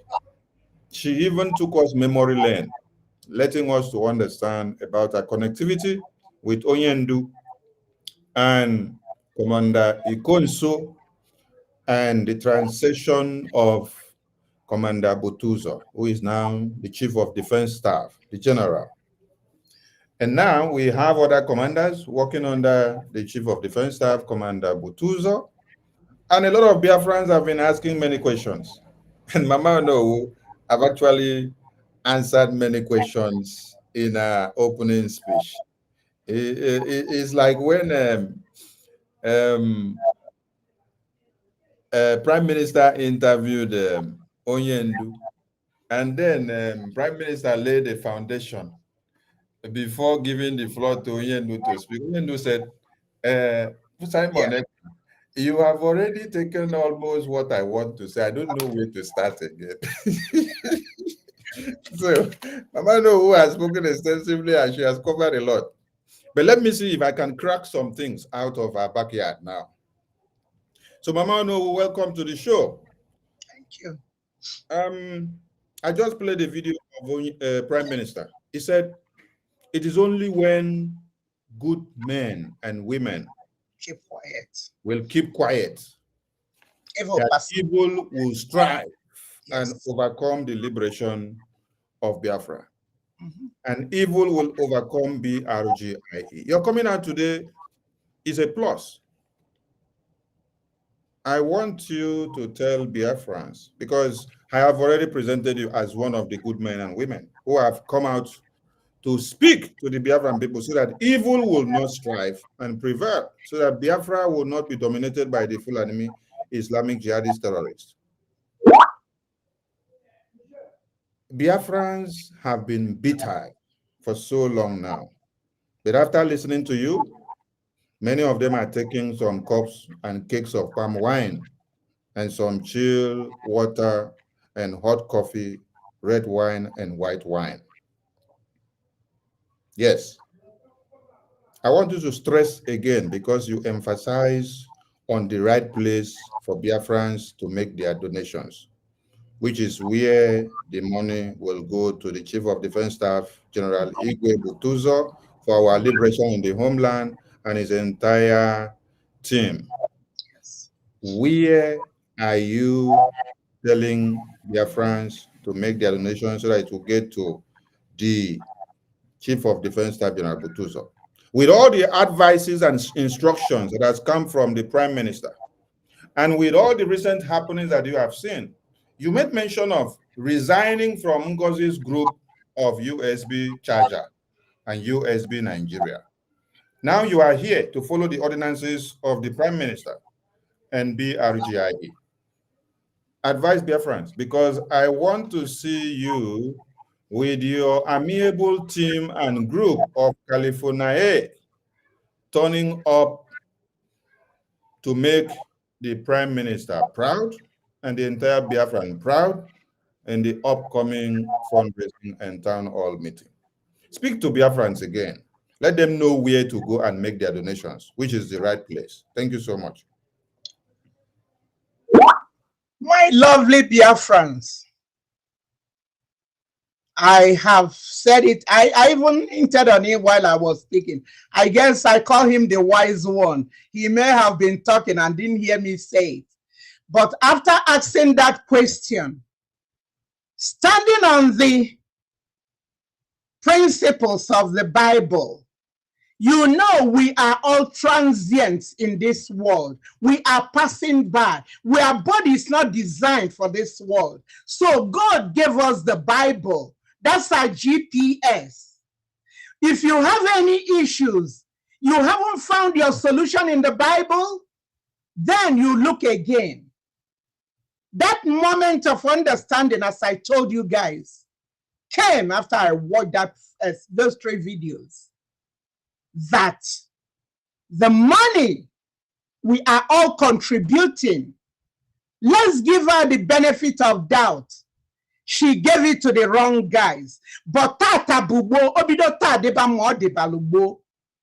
So I'm telling our people, just like I told you guys, sitting here gonna mandate, put the money in the mandate because I can vouch for it. I'm telling you guys now to put your money in the Biafran government. And I didn't even talk to them, but the Spirit is leading me to say this. I will be part of the finance team to make sure that the money is being properly utilized, whether they want it or not. I will want to be part of that team.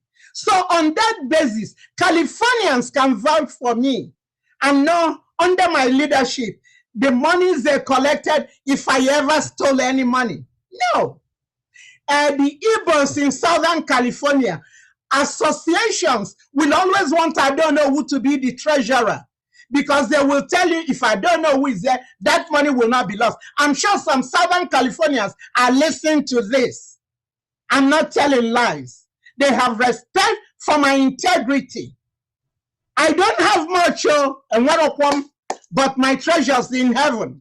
I don't look at the one now bronkem. So Biafrans, I'm urging you guys, basing on the fact that Butuzo, Triple General Butuzo, and second and his deputy, General Gentle, said it's only Mazi, the money comes from Biafran government under Mazin Kere. I would like you guys to put your money there so that we will meet the needs of these children.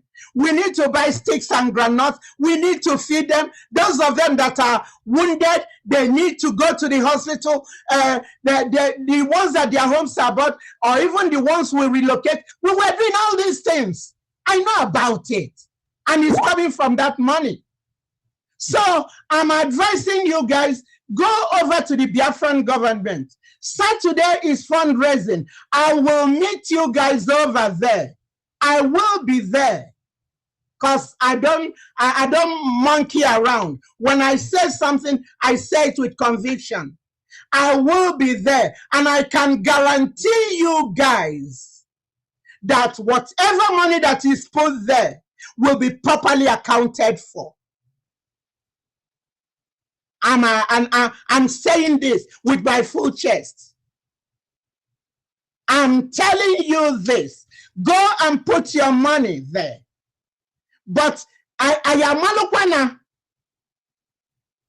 Dr. Rabeze, moment of understanding. I don't know who's in one moment of understanding. All this saga, mother, stop it. Bikonu. Onion and sema like Irunu. Una rapia una akpolis na madu. I'm telling you guys today, from the bottom of my heart, all of you that insulted me, I have forgiven all of you. All you need to go to your God and ask for forgiveness. Because the Bible says, have respect for elderly women. Yes.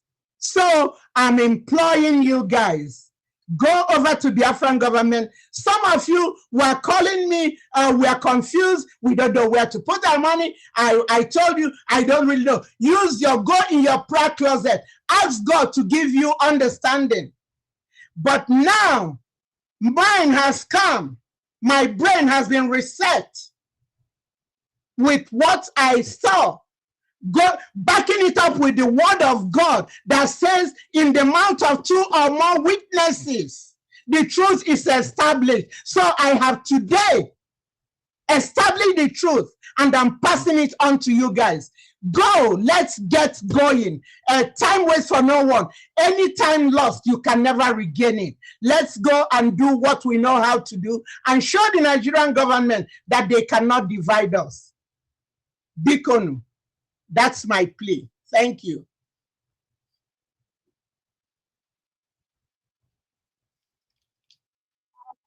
Thank you, Mama Onuwu. Thank you so much. Thank you so much. Biafran people, Mama Onuwu has apologized to everyone now. She said the same mouth that she used to tell you people go to mandate, and that if anything happens about money that she recommends you go to mandate, hold her responsible. Now she's telling you with that same mouth, looking at every misconduct that has happened, where they have even not informed her of opening a Fulani account.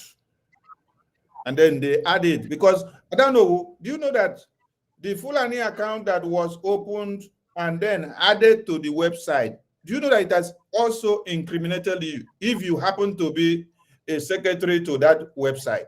That will incriminate you because you are not aware. And then the Biafrans in the homeland who now sit down and see that they are directed to the website and the Fulani Islamic Jihadist account is stipulated there. Anyone that go and make donation and then the zoo government trail them and kill them, Biafrans will say, I don't know who is culpable. And I don't know who herself does not even know. As a secretary that she says she is. She doesn't know. So when she spoke confidently and told Biafrans, if anything happens with your money in mandate, hold me accountable, that was when she knew that nothing like Fulani Islamic Jihadist bank account was attached. And she made a point here very clear that this mandate was an independent website and account standing on its own. It is not the liberation account or website where Biafrans make donation daily. This is an independent body that only stands. When Biafran government have a need, we will reach out to them, we seek for help. With their body and executive that they have, they will bring what they have from their contributions and support the Biafran government. Never a time that Prime Minister say, we have to go and turn it or bring it to now come and become the Biafran government website or account. That is why when Prime Minister came, Onyendu had already built the IPOBinusa.org website. Then Prime Minister came and then decided to build the Biafra Gov website to make it now 2. That means you are progressing. You are not retrogressing. So we now have 2. Invention has come to be with the emergence of the Prime Minister. So Biafran people, I want all of you to have it available in your heart to forgive Mama Onuwu. She has apologized because she herself here is already incriminated. Yes, without knowing that they have gone to put something in a website where she is a secretary to that website, and then she doesn't know. So she is telling Biafrans now, I didn't even know they even put Islamic bank account there. And this account is not the Biafran government account for the liberation. It's just a set-aside body that stands on its own.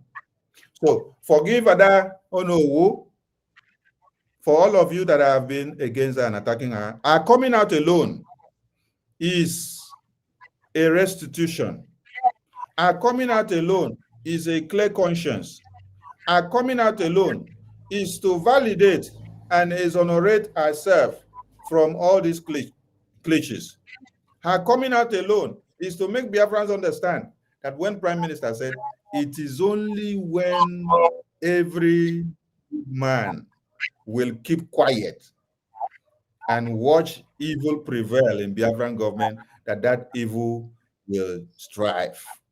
So she coming out is a point of order, is to heal the wounds of Biafrans.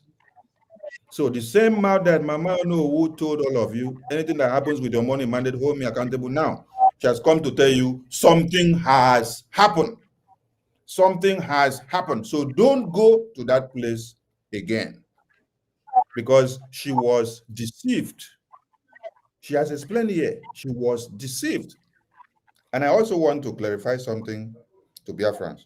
When Mama Onuwu did explain something about this woman, Ngozi presented a message of surrogate from the attorney of PM. I want Biafrans to understand something. This message of surrogate that she paraded, one, the message was altered.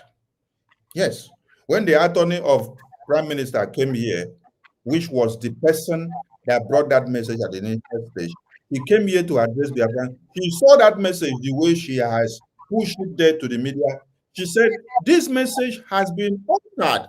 There are some part of this message that are not included here. So whoever brought this message out had intention. If you had no intentions of infringing some things, you should have brought out the entire message. So you brought out the part of the message that you will use to usurp power to destroy the government of Biafra. And the implications of that message was not for you to come and scrap the government, infiltrate the Biafra Defense Council, change anything, tell us that the Biafra Defense Forces that was unveiled in Helsinki, Finland 2023, that they are now fraud and criminals and kidnappers. That wasn't the message from the attorney. It didn't imply such ethics. It never stipulated that you should try to come and take over the Bank of Biafra website and the treasury, because you came to take over that website and then we stopped you. Then you came out to the media making noise that Sonny Akparawa, Okengere, the website manager, they have hijacked the Biafran Bank of Biafra website. It wasn't your property, Ngozi Orabueze. This is the property of BRGIA. And what Sonny will do, and every other ministers of good conscience, is when we see anybody that wants to destroy what Prime Minister has built, we will stop you before you take any move. So going back to that message, that very message that came from the attorney was a message that implied, because we were looking at who will take over the items on the program in the convention. Who will take over the items on the program in the convention that was supposed to be carried out by the Prime Minister. By the Prime Minister. Because there were many programs, many items and agenda on the program. Prime Minister had many that he's supposed to be the one to carry out. Who was supposed to carry out? Biafran cabinet wanted to share the responsibility among some ministers to appoint some persons. Ngozi said, oh, we shouldn't do it. She will go and communicate to the attorney, then bring message back. Prime Minister will tell us who should do it. And then when she brought the message, she curtailed the message where it favors her and started spreading it. Okay, for peace to reign, we say, okay, you be the one to carry out all those items. Since you say, Prime Minister say you should be the one. That was the message from the attorney. That message was meant for what? For the convention program. The convention program. Just to carry out the item, if Prime Minister was to unveil the passport or the ID card, you go and unveil it. If he was to launch or unveil the Biafra police, you go and do it. If it was to unveil or launch the Biafra currency, you go and do it. There was nothing like go and scrap the government of Biafra. I don't know. Thank you so much for joining Biafrans today. I want you to clarify something. Did the Biafran government cabinet tell Ngozi to go and dissolve the government inside the convention? You know what? We go with what Odogu says. Odogu, I know, said that at a certain time that thing will be dissolved after the declaration, but there was not a definite time.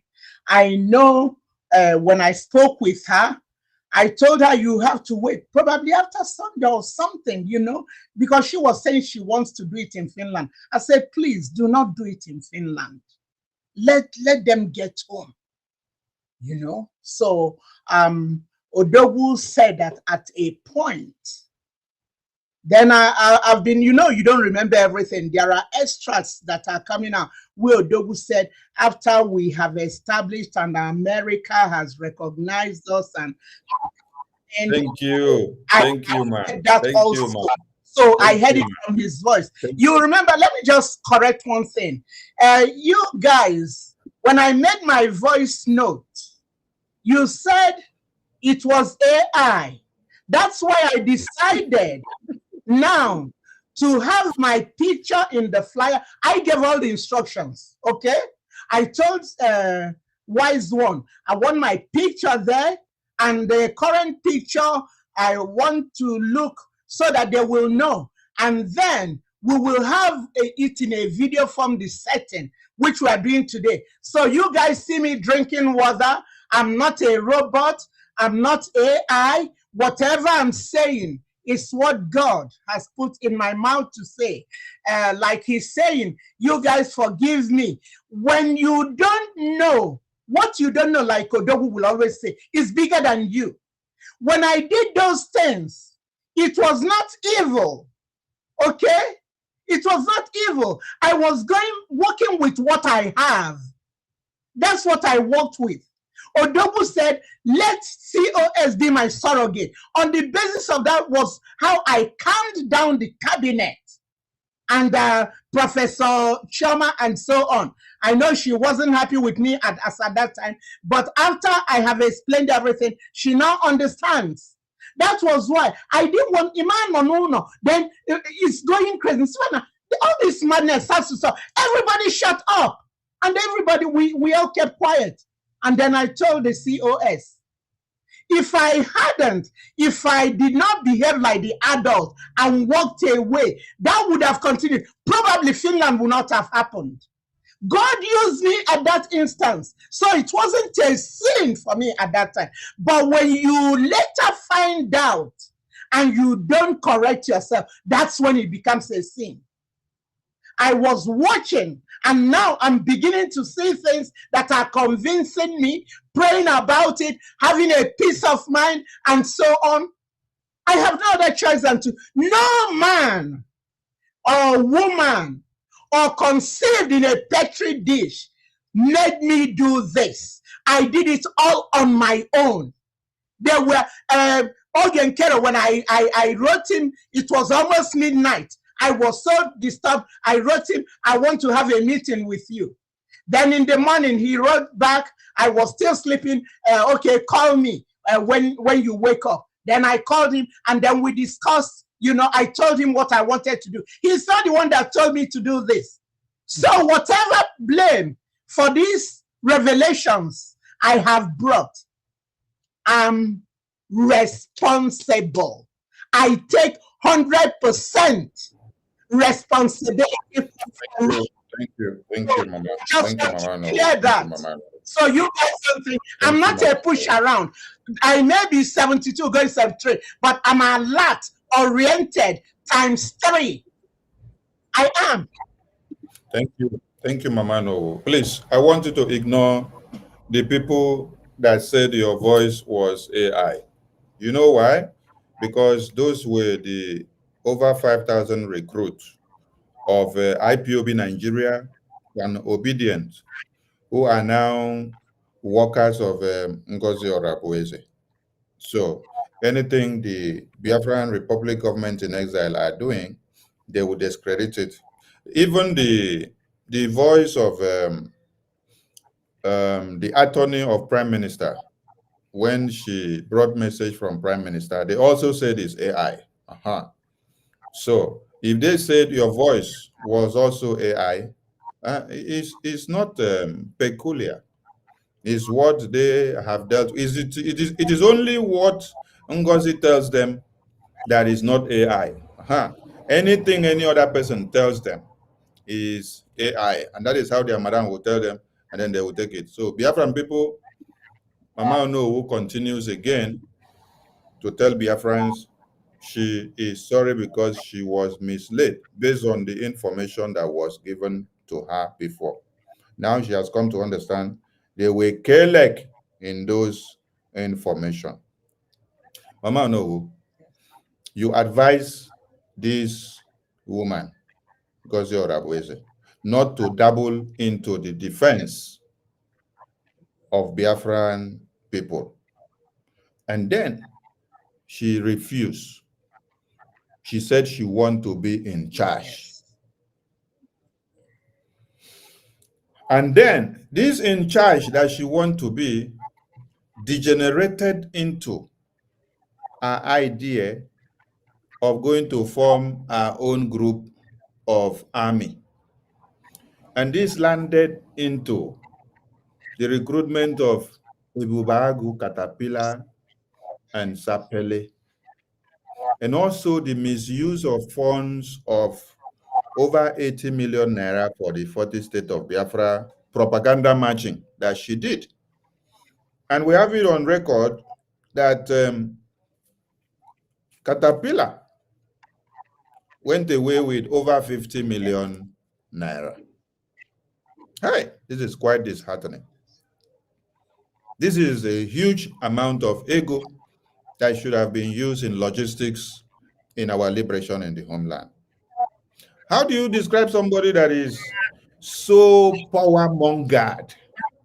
Because there is a premeditated idea before this time. Because if not so, PM is inside, just within a few days, you are already assembling a council to overturn all the ethics of the Biafran government. How do you describe this kind of act? Because we want to curtail this kind of thing so that it doesn't come to be again. Advise Biafran so that they be on the lookout. You guys know, just like I said, I've been in this 13 years plus in this struggle. So I know quite a lot. Yes. When during Onyendu's, Uchemefo and Obidi, they planned what they planned and, betrayed him. Some of them were acted in ignorance. And some that acted in ignorance, there's that shame they can't come out. But I'm advising you guys today, as your if we can come together and do it, look at the lives that are the bloodshed. From the moment we started today, I'm sure over 100 Biafrans have been slaughtered. Yes, the blood flowing in the land. So, you know what? What's the other second part of the question? Because when I get emotional and it just consumes me, I'm just prayed God. I hope your water is close to prayed you. God. I asked God. I don't want to cry because it's coming, but I'm holding myself. I don't want to cry. The emotion when I think about these children that are being killed every day. Why can't we forget about ourselves? That what you did is wrong. Forget about it. The important thing, but let us say, even if it's one life we saved.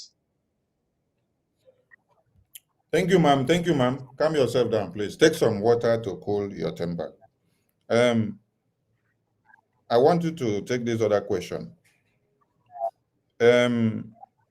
The Biafran government approved the Biafra Convention payment and donations to go specifically to new mandate. Every payment that we did, right from 2023 Helsinki Convention, every payment of the convention was directed to new mandate. Because the Biafran government, I'm not using Prime Minister's name now. I don't want us to be using Prime Minister did this, Prime Minister did this, because he is in detention. Yeah, so we need to find a way of exonerating his name in every clarifications that we are doing. So Biafran government approved that every payment that has to do with the convention goes to a specific and different account so that we don't mix it up with the liberation donation. Okay. Helsinki Convention, we channeled every payment to new mandate. Now, in Lati Convention, every payment we channeled to new mandate. Every logistics that people paid for, channeled to new mandate. Even our ID card payment for those that got their ID card printed and issued in the convention, channeled to new mandate. Some of the palliative that we did, everything. That is why Prime Minister even posted out the new mandate and say, this is the account for the palliative. Everybody go there, put the money there. That is where we use it to do that side. Now, before the convention, we were informed that we need to clear up the bills. Meeting was set up. Ngozi put a memo and said nobody should attend that meeting of the financial situation of Finland Convention for us to offset the bills. If you attend that convention, you are out of our government. And those loyalists of her, they all did not attend the convention. This meeting took place for like 4 or 5 times. And we had this meeting with the Minister of Finance and European Rep Uche and with many other ministers. Now, the money that was all donated for this convention that was situated in the new mandate account with the ID card money and every other thing, everything went to new mandate. Ngozi refused to release this money for us to offset the bills in the convention, for us to even pay up the ID card payments that were pending. The finance minister, in these over 4 meetings that we had prior to the convention, we persuaded him and pacified him to look for a way of offsetting all these bills. Whether he has to borrow the money from external bodies or borrow the government money from his own pocket. He did. As I speak to you now, those money that he borrowed to the government has not been reformed because all those money are situated and domiciled in New Mandate, which Ngozi is in charge of. Now, sequel to all this mismanagement of funds that she has used 50 million, 80 million for Caterpillar and propaganda matching, what can you say, or where do you think the Biafra convention money that people paid for and the ID card money that are in New Mandate, where is the money and why are she not giving account to the Biafran people? The new government that the new group that she has formed, have they asked her all these questions? Because people paid all this money for the convention and up to now, none of them have asked her this question because it is Biafra money. Where and what do you think she has done with this convention money, the ID card money, and all this money that Biafrans paid, which she refused to release the money to give us to pay off the bills of the convention? What can you say? Earlier on when I spoke, I mentioned that all the money that was paid into mandate while Odogu was with us and the money gotten after, I asked her, where is the money? Because she is not giving it to Butuzo and Gentle. And in the past, we don't even work with Butuzo. Butuzo does not know. It's Success that is the one that's giving the money that is isolated. And the men on ground don't want to deal with anybody because they are afraid of their identity being exposed. So they are better off with this Success who they work with. So that was why I asked her, because all the money were going into the mandate account. I later heard something about humanitarian. We never did that humanitarian when I was there. We have this mandate, which it needs Biafra.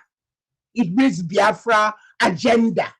So we have to, in order to do the IRS thing, because Uncle Sam in America will deal with you. As a non-profit, you have to file your taxes. So we will have to decide, maybe give the Boys and Girls Club 300, give these people, so that when we file our taxes, this will show. And we had the goal for the mandate, New Dimension Mandate, Inc., that was established in the state of Georgia before I joined, and then I later became the secretary. When you go to their website, you will see my picture there. Yes, my picture is there. So all this money, let's not do the kind of thing Nayanya did. Because if we look at it, it's the same MO. Who did this to us? Who did this to us? Nayanya sees Biafra money then. Nayanya, you were working for the Nigerian embassy. You were working for Biafra. I don't know how you confused Onyendu, because Onyendu has so much respect for women. We would argue, we would talk. Nena, he said, Jilupano Nenayanya Solom. Leave Nenayanya alone. Nenayanya sees the money. Madam Oyibo did the same thing. Because she came in, got the brothers, they donated some money. Onyendu looked and said, well, this person will not want to stay money. Okay, let's keep you covered, be dealing with the money. She took her money, she absconded. Madam Bridget did the same thing. Come on. Eunice Omonyi did the same thing under the Lausanne. She said it's over her dead body that she will release that money. I don't want this history to continue because for the sake of Biafrans now, release money. Kai wego sticks and granite. Can you mwaka ago na ago? Can you mwaka their parents have died? Now, America, when you lose your parent in the place of war, you're giving certain amount to help you upkeep. But there, in that zoo, they don't care. All those people, they die. They die for nothing. Let's be exemplary because we need that money. Release that money so that these are men on ground that have been battle tested. They are battle tested. I know what they did for us. They did not allow these people. They land over there, they get rid of them. Botus and Gentle. He had that central command. Why decentralize them? Why bring in people who are not battle tested? Why? It will only amount in bloodshed. Biko, I'm not getting anything from all this I'm doing. I'm very comfortable. I'm comfortable. It's just that I miss my home. My dad will always say, there's an age somebody will get to. They don't sleep in another man's house. That means being in exile. I've been in exile now for 38 years. My dad came back home at 60 something. I'm now 72. I'm still in exile. I want to go back home. I don't want to be buried in this land. So whatever it will take, I don't care about who insults me. I will speak truth to power. Yes, for the sake of our future generation. Because if we lose it this time, that means Biafrans will be out of existence. They want that deposit of gas in Biafra land. You see the pipes they're building up north, sending it everywhere. They want to kill all of us. Then why will we submit to that? Biko nem anamayoy. Release the money. Release the money. Even when the Minister of Housing, some people bought properties in Ebube. All those money went into mandate. 40,000, 20,000, this and all that. Because I know we were using some of that money. Don't get me wrong. We were always, Odogu will come and tell us every 2 weeks he comes, oh, we need 25 million, 30 million. We'll divide it and know what it is. And then we will do a fundraising. We will give him money. Yes.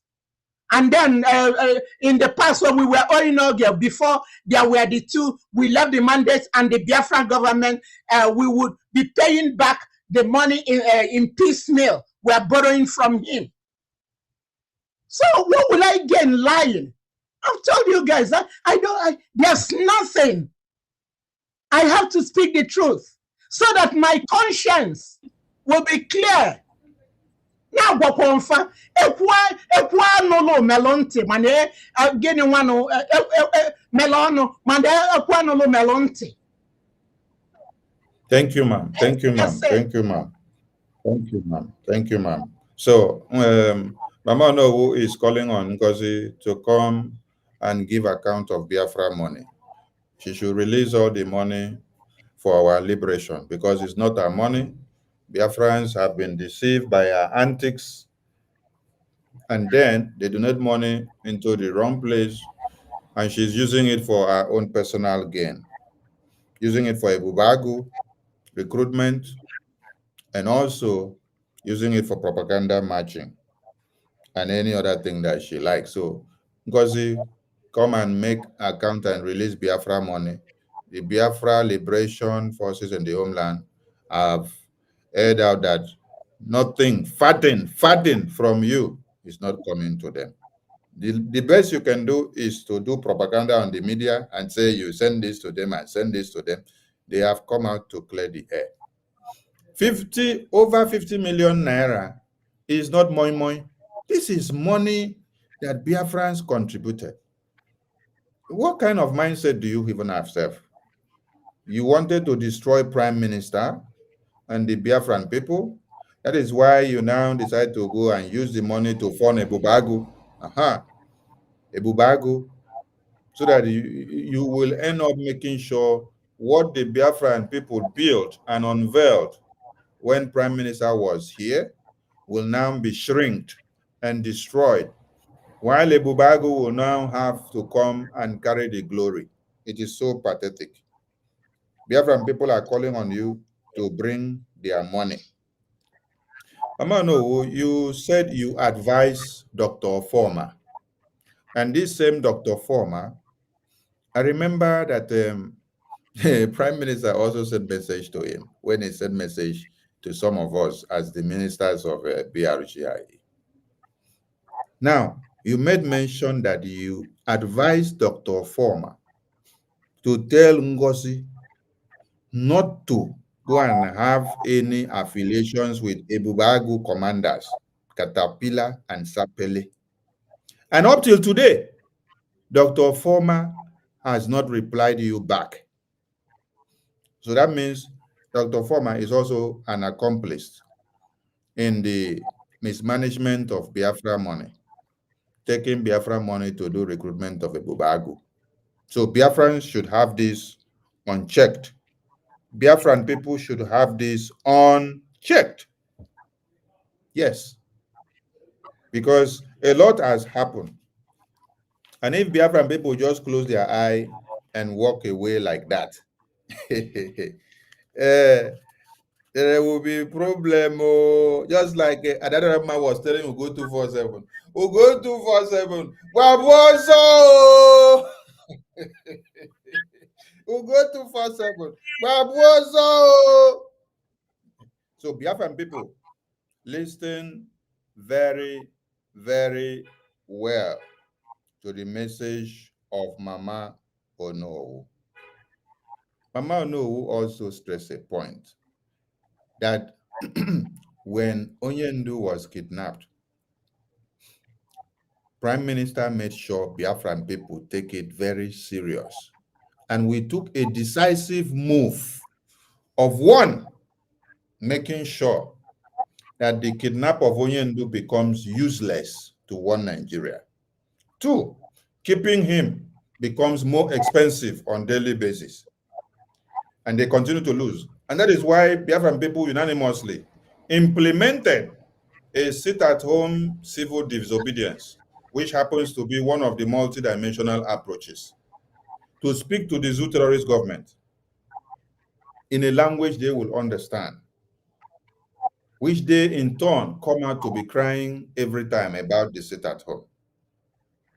Mama, no, Biafran people were massacred and slaughtered after the declaration of the United States of Biafra in Lati in 2024.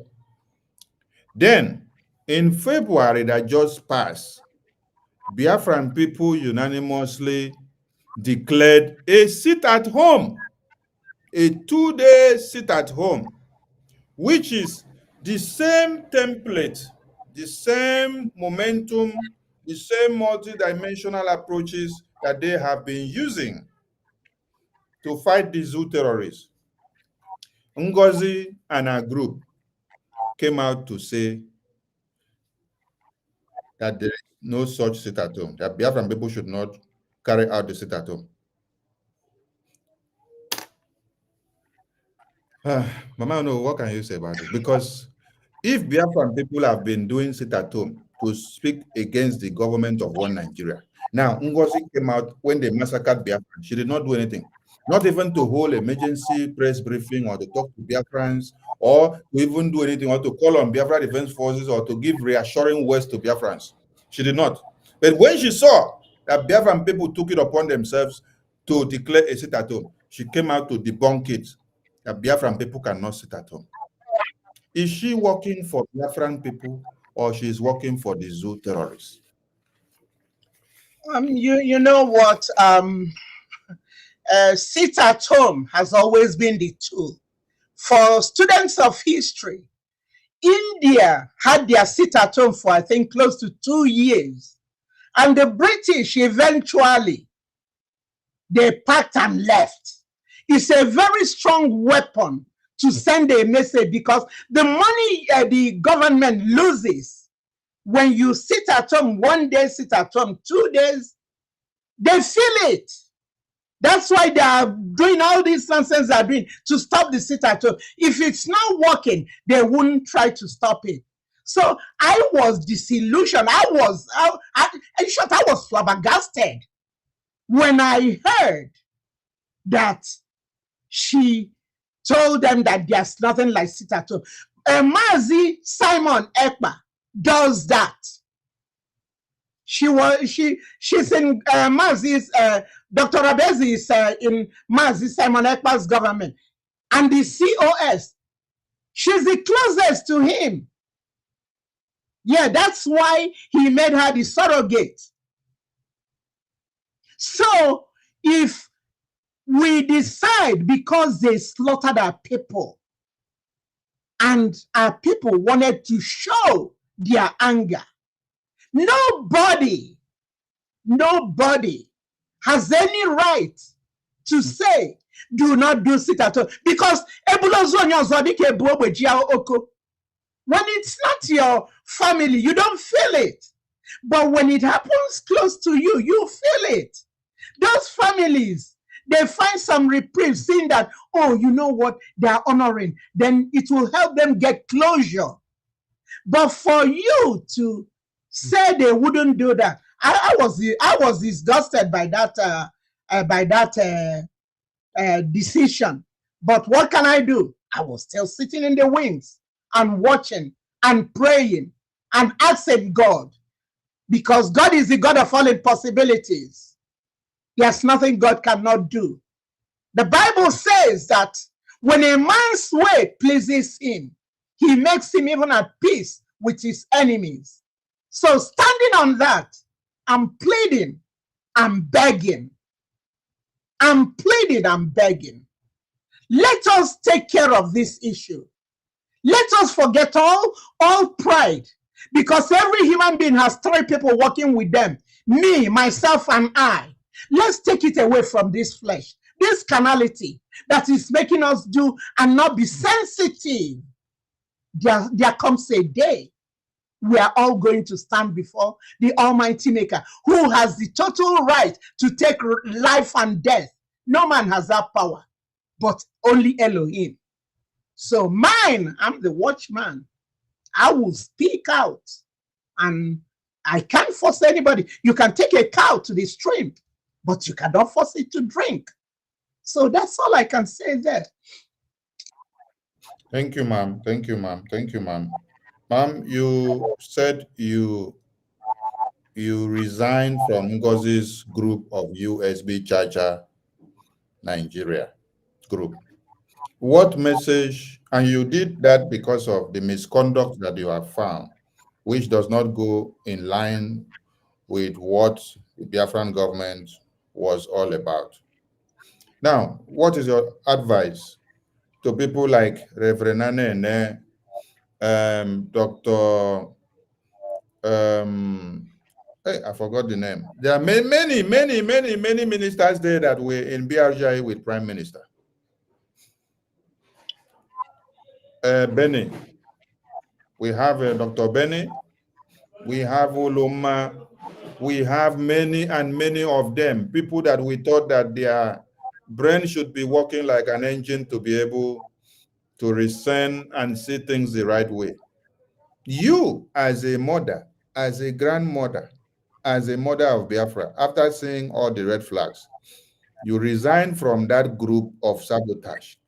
What advice will you give to the rest of them that are still there before they use themselves as the next scapegoat?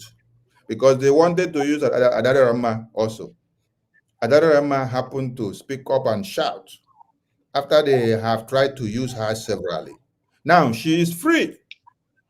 The day Adarama delivered the message the way it is, and I will give kudos to her. She said, Sonny did not allow me to sleep. Sonny came back and dragged me out and said, I should go back and deliver the message the way it is, which means fall back. Everybody should fall back to BRGI. Because at first, when she came, she was saying everybody should calm. I said, Adarama, this is not the message now. Deliver the message the way it came. She went back and then delivered the message that PM said everybody should fall back to BRGI and stop attacking our lobbies and BRGI and every structure under BRGI. Now, what is your advice to the rest of the men and women that you see that their eyes are still closed and blindfolded with the happenings, which they have not come to realize what is actually happening yet. I want you to advise them, because I don't want all of them to come back when it is too late. I want all of them to realize the black goat when it is still day. Let them not go and find it when it is nightfall, because they wouldn't be able to differentiate between the black goat in the night and even a ghost that is walking close to them. What is your advice to them at this point? My advice is pray to God. To the Bible say, when you ask for wisdom, ask God to add understanding to it. It said human beings, God, in his infinite goodness and mercy, gave us the power of choice. You cannot make a cow you took to the stream to drink if it doesn't want to drink. So I'm using myself. My understanding came a few days ago. And now I'm here. I'm just like a beggar telling another beggar how to find bread. I found out bread, and I'm advising you guys, if you don't believe in what I don't know who has said, go into fasting, go in your closet, ask God to reveal to you, and God in his infinite goodness will reveal to you. He gave us all a power of choice. But remember, there comes a day when that power time will be over. When he was giving us that power, he was a lamb. Then when it's over, he becomes a lion. And when the lion roars, every animal runs. That's how he gets his dinner. The weakest one is the one he catches and uses as dinner.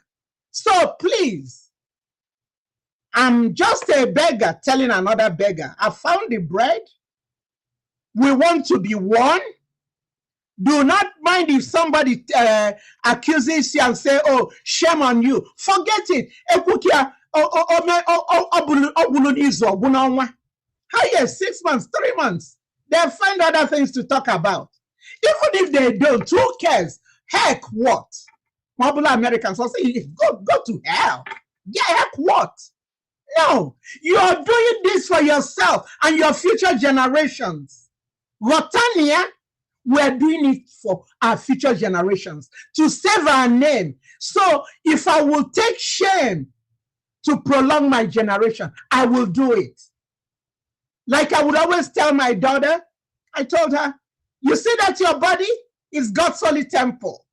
You never abuse it or do anything that money can buy. No.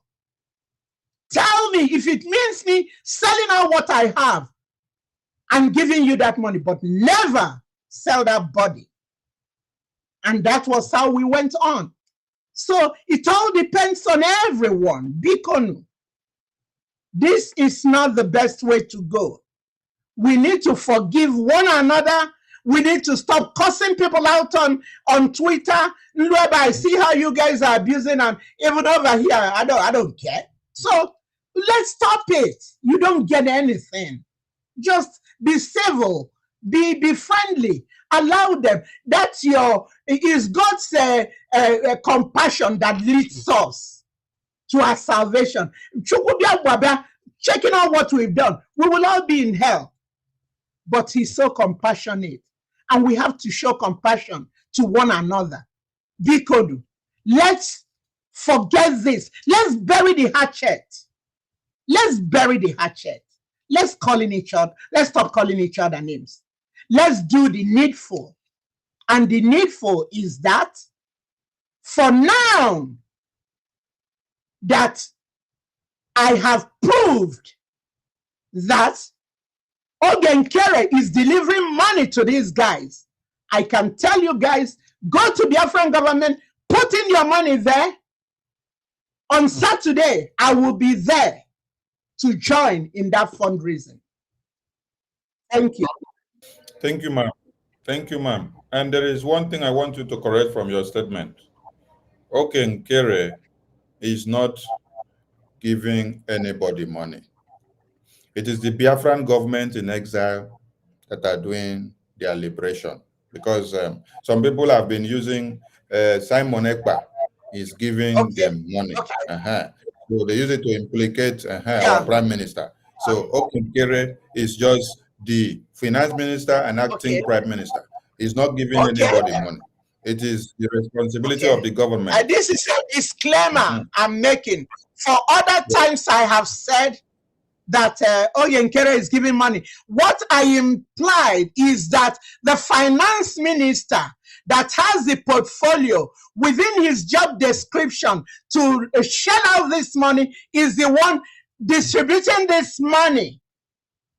He's not giving it from his own. It's a job definition that gives him the propensity to pull out that money and put it to where it's needed. So that's a disclaimer. For if all the times I've said it, it's a slip of tongue. So I'm retracting, I'm recanting, I'm just saying that he was duly elected the finance officer. He had the position and he has the job description. He wasn't crossing over lane doing maybe the department of maybe another position.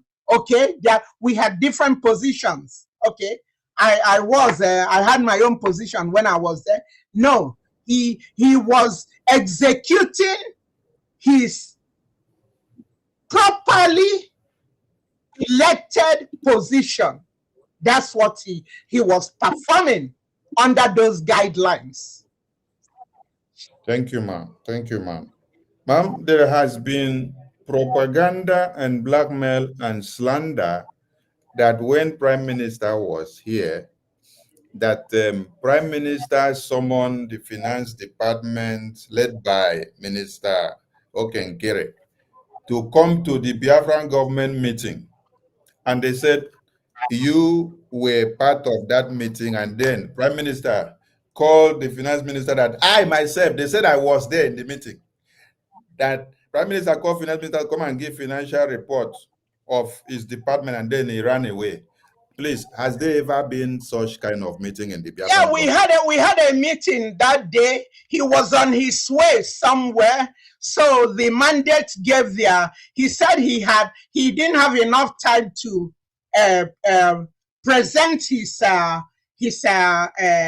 report, which the PM never scheduled another meeting and tell him, okay, you can do it. He is the executive chair for Ross, the PM.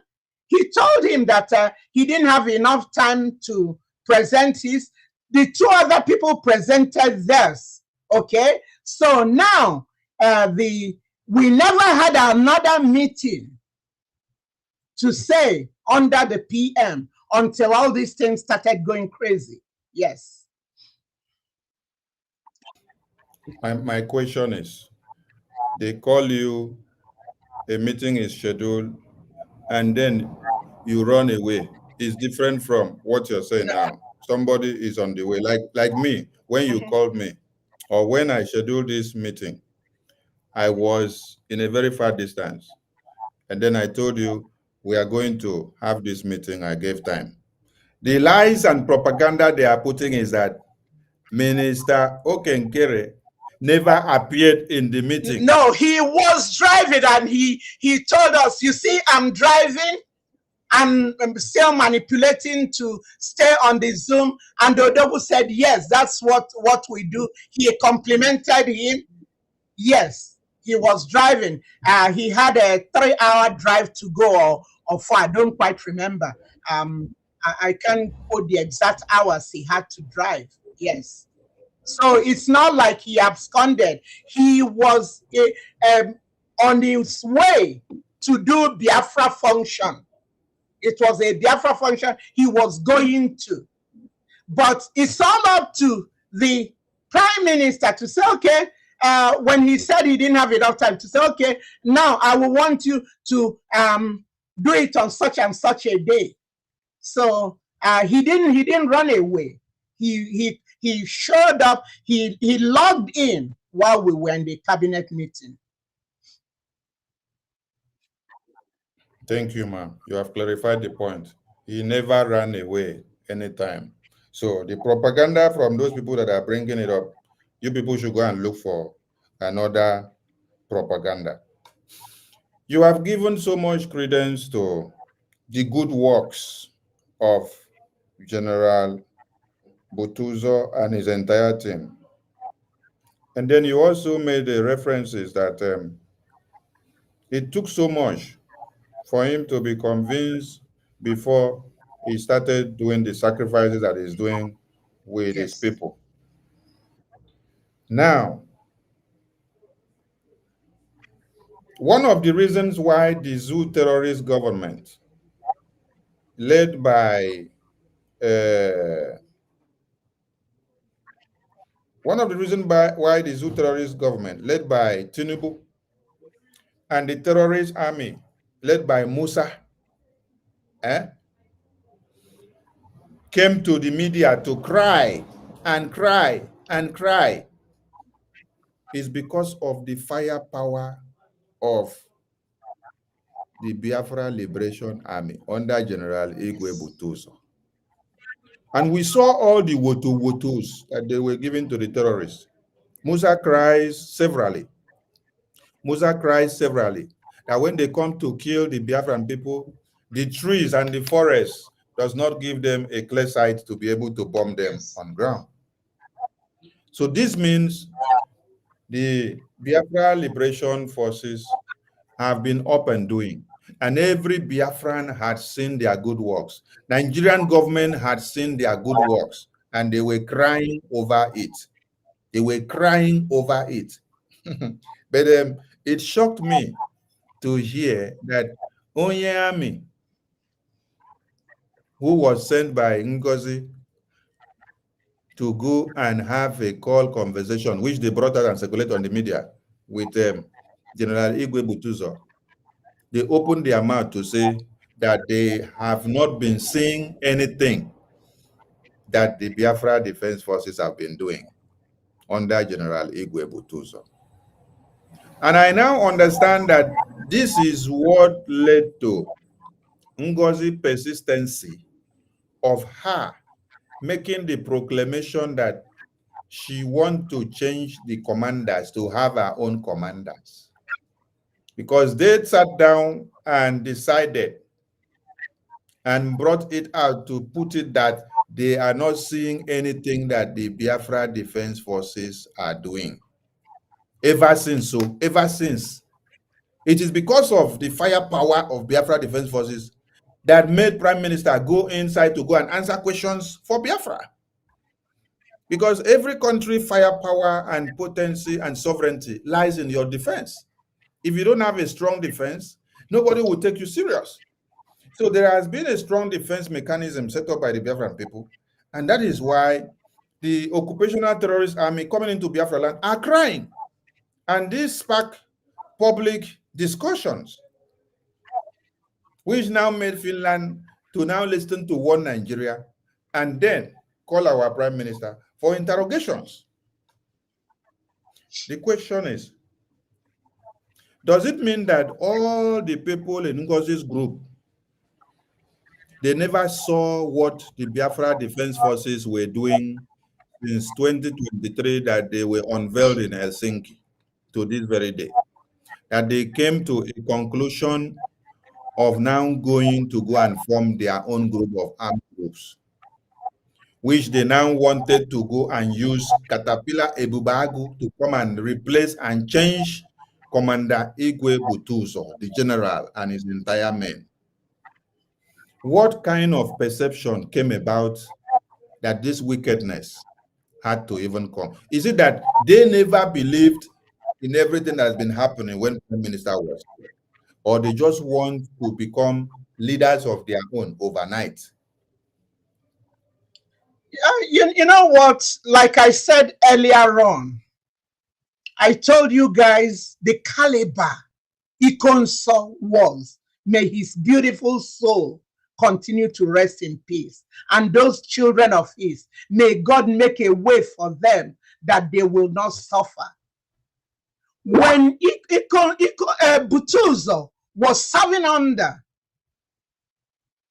Ikonso, and at his passing, Igwe Butuzo, with all the wars we are going, what is his name, Ozodimba, what he was doing to our men and so on, killing them.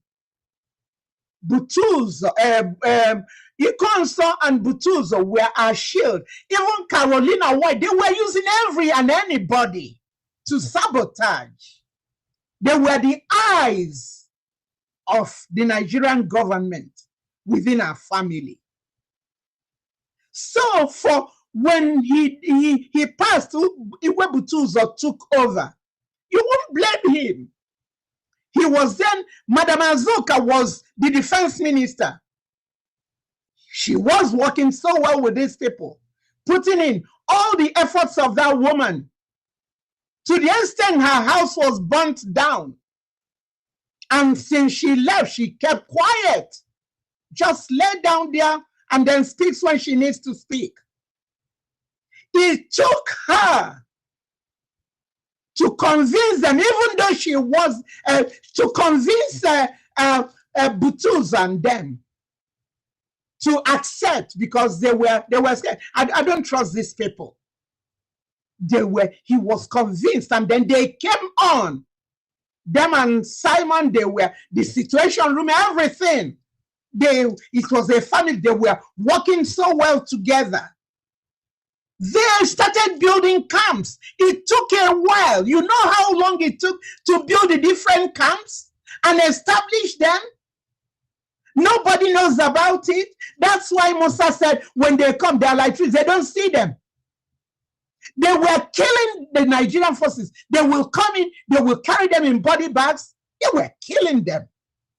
They were buying them and so on. I don't know. I hope this, me saying that KILL would affect your program.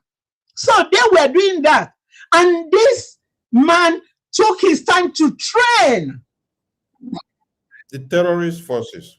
The terrorist forces are those. Yes, took care of the terrorist forces. This young man, he has a lion heart. And then the second IC became gentle. And they had Holy Ghost and the rest of them. All these areas had their different commanders, but they report to Triple General Igwe Butuzo. And everything was going fine. So why, if it's not broken, why fix it? That's my question. If it ain't broken, Americans will say, why fix it? This has been working so well. So now, when you start off that you cannot work with them, you want to be in their platform, you said you want to be in their platform, they say they don't want you in their platform, then leave it, leave them alone. Leave them in their platform. Let them do whatever they are doing there, but they'll be giving you report. You are the overall commander. You are the commander-in-chief. As far as the paper PM gave you, you're the surrogate until he comes out. So why criminalizing them? It broke my heart when I heard, and Igwe Butuzo doesn't come out much. He sends his commanders to do the talking and the writing. He doesn't come out much. But it got to a point where he had to come out and tell us Biafrans the truth, that they are not getting any money. And yet, you told me and told us, it's out there, everybody heard it, that you said we are giving money to them. Once they make their demands, we supply them. We have meetings with them. Ofoma told me, Dr. Ofoma told me, they have meetings with them. So I was basing on what the facts I know.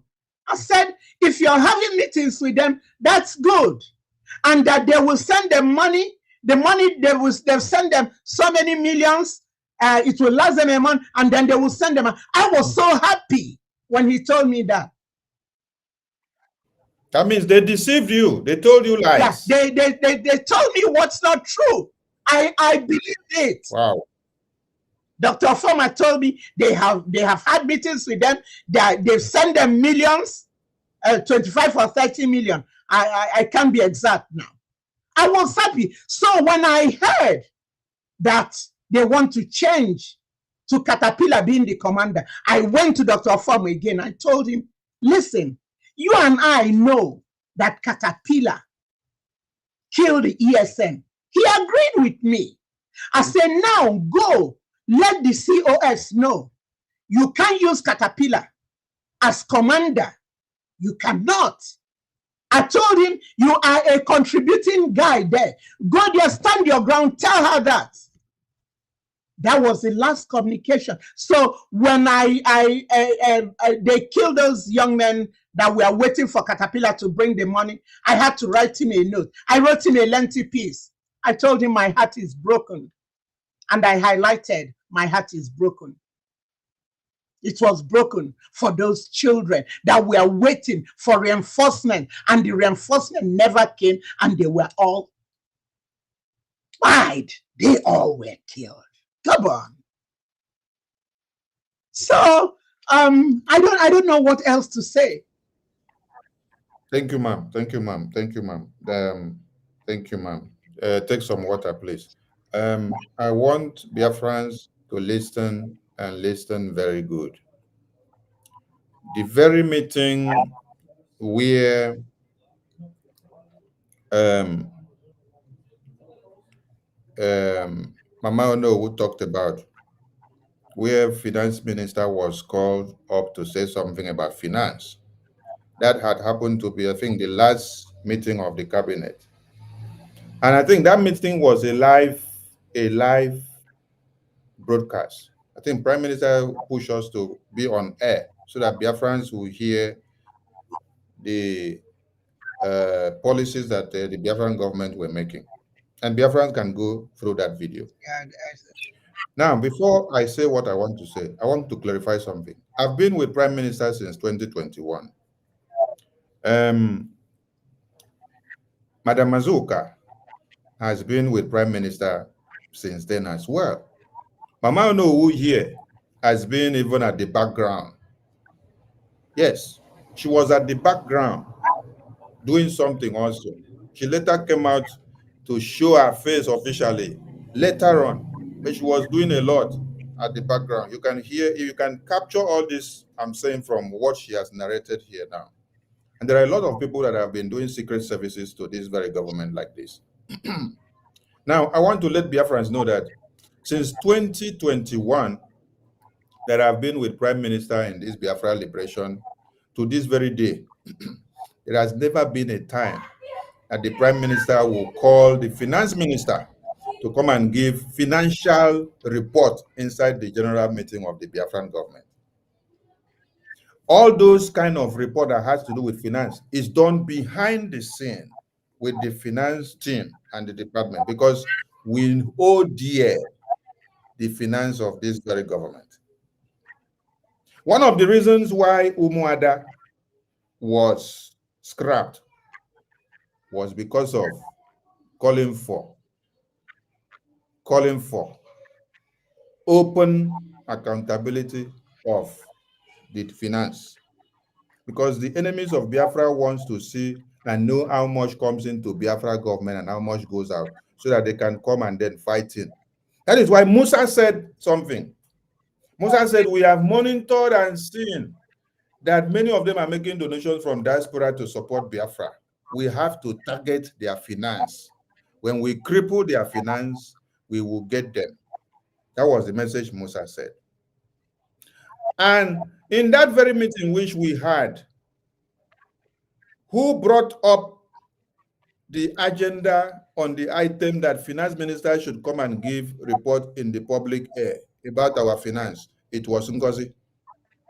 It was Ngozi that brought it up in the agenda of the meeting, because Prime Minister never will call the finance minister to come and spread the statistics of our finance in a general meeting. When you finish this, I want a few minutes break. Okay. Yes. Yes, ma'am.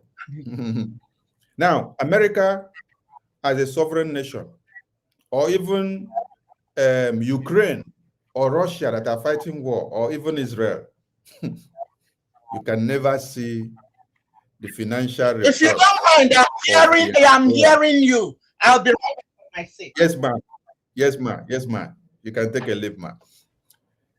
You cannot hear the financial report of Ukraine or America or Russia or Israel as they are fighting this war, because they want to protect their strength. They don't bring out their weaknesses to expose to the world, for the world to know that they are losing the war with the weakness of their finance. That is why the entire world are making mockery of Zelensky, the Ukrainian president, when they saw him junketing into the White House to have a meeting with Donald Trump. And then Donald Trump was telling him, let us see what you have been doing with all the money that we have given you so far, because you are losing the war. Donald Trump doesn't want American taxpayers' money to continue to go into a fight that is losing. He said, we want peace. But if Zelensky did not show that he is losing the war and that his financial treasury is leaking, they wouldn't have seen him as a mockery. And the enemies will not capitalize on it to make caricature of him. Prime Minister never for once bring the financial report of the Biafran government to split in the general meeting of the cabinet meeting. Financial report or financial accountability of Biafran government is done behind the scene. Because even in a government, we are prone to have leakages of saboteurs that are working and aligning with the government of one Nigeria. I give you one example. A private meeting that is held in the Biafran government, Ngozi is the one bringing it out to the media today. These are classified meetings. Now, the day that we unveiled or show a prototype of the Biafra currency inside the Biafran government, after the meeting finished, Eze Munabi posted those currencies out to the media. And then they put Prime Minister's name just to do what? To implicate him. How did that thing get to Eze Munabi? It was through Ngozi Orabueze. Today, the Eze Munabi that you see is the one that is doing recruitment of Ebubagu to Ngozi Orabueze now. So why will you be leaking out classified information? So they wanted Prime Minister to bring our accountability, our bank, how much we spend to get the sticks and the granite, where we get it, the account number we send the money to, the company that we get it from that supply us, the contact person, the phone numbers and every details, so that when you all hear it in the Biafran government meeting, some people will screenshot it. The same way they screenshotted the prototype and the unveiling of the Biafra currency, which Prime Minister did well by calling a cabinet meeting. A cabinet meeting which should be a classified meeting. He had confidence in his entire cabinet and said, before this thing should go out in the convention, let me show my team what this thing will look like so that they will not be taken by surprise. Let them have an idea so that if anybody have something to say, you can say it and it will be corrected. But at the end of the day, you now see that what the Prime Minister did was actually giving an edge to the enemies that are within. And these enemies took advantage of it and then used this to shrink the government. I want people to understand something. Had it been Prime Minister since 2021 that we've been, has brought the Biafran government accountability or account into the cabinet to be splitting it out. Now that the take Prime Minister for interrogation. It is the enemies of Biafra that claim to be inside the cabinet that would have been given the screenshot as evidences to Finland government. You see? This is why they have ever push that finance minister should bring accountability and spread the shit inside the cabinet meeting. And Prime Minister has always said, no, never, never, never. All what you people can hear from finance minister whenever he wants to speak is that our account is empty as we are now because we have more and more things to do. As the money is coming in, so are we using it for the liberation. So we need more. Prime Minister knew why he made him the finance minister. Because if he made a fool, a finance minister, that foolish person, when they say bring accountability anytime, we just bring the spreadsheet and scatter it in the cabinet. And then the enemies of Biafra will pick it. At times, Prime Minister will give you assignments, and then he want to watch and see your intelligence to see whether you really know your work. So Biafra people, we are on the right track. We want to say a very big thank you to our Mama Onuwu. And Biafran people, if you have comments to make, Mama Onuwu has touched all the areas necessary. So if you call this number, you are just to commend her on coming out here to seek your forgiveness and to also plead all of you to fall back to BRGIA. The line is open for calling. Anybody can call in now and give your message to Mama Onuwu. And if a question comes in, I will be the one to decide the question that she will answer and the one that she will not answer. I am the sheriff in this very town today. That is my sheriff. Consistently on this matter. Yes. So I'm not phased. God is with me. Yes. So Biafran people, the line is open. You can only call on WhatsApp. Call the line on WhatsApp. And please, if you are a member of BRGIA, do not call first. Allow other people to call first. Because if you will not start calling first, you will occupy the line. Allow those that are not members of BRGIA to call first. Then later you can call. The line is open. The line is open. And let's take a break before we continue.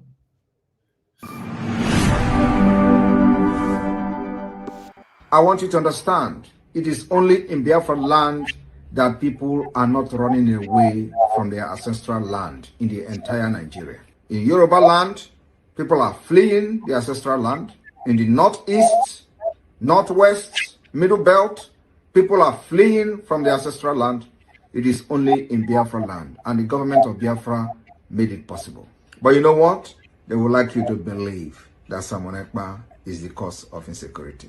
No, I am the solution, and the only way they can get to you is by kicking me out of the way, which is not possible. I have come.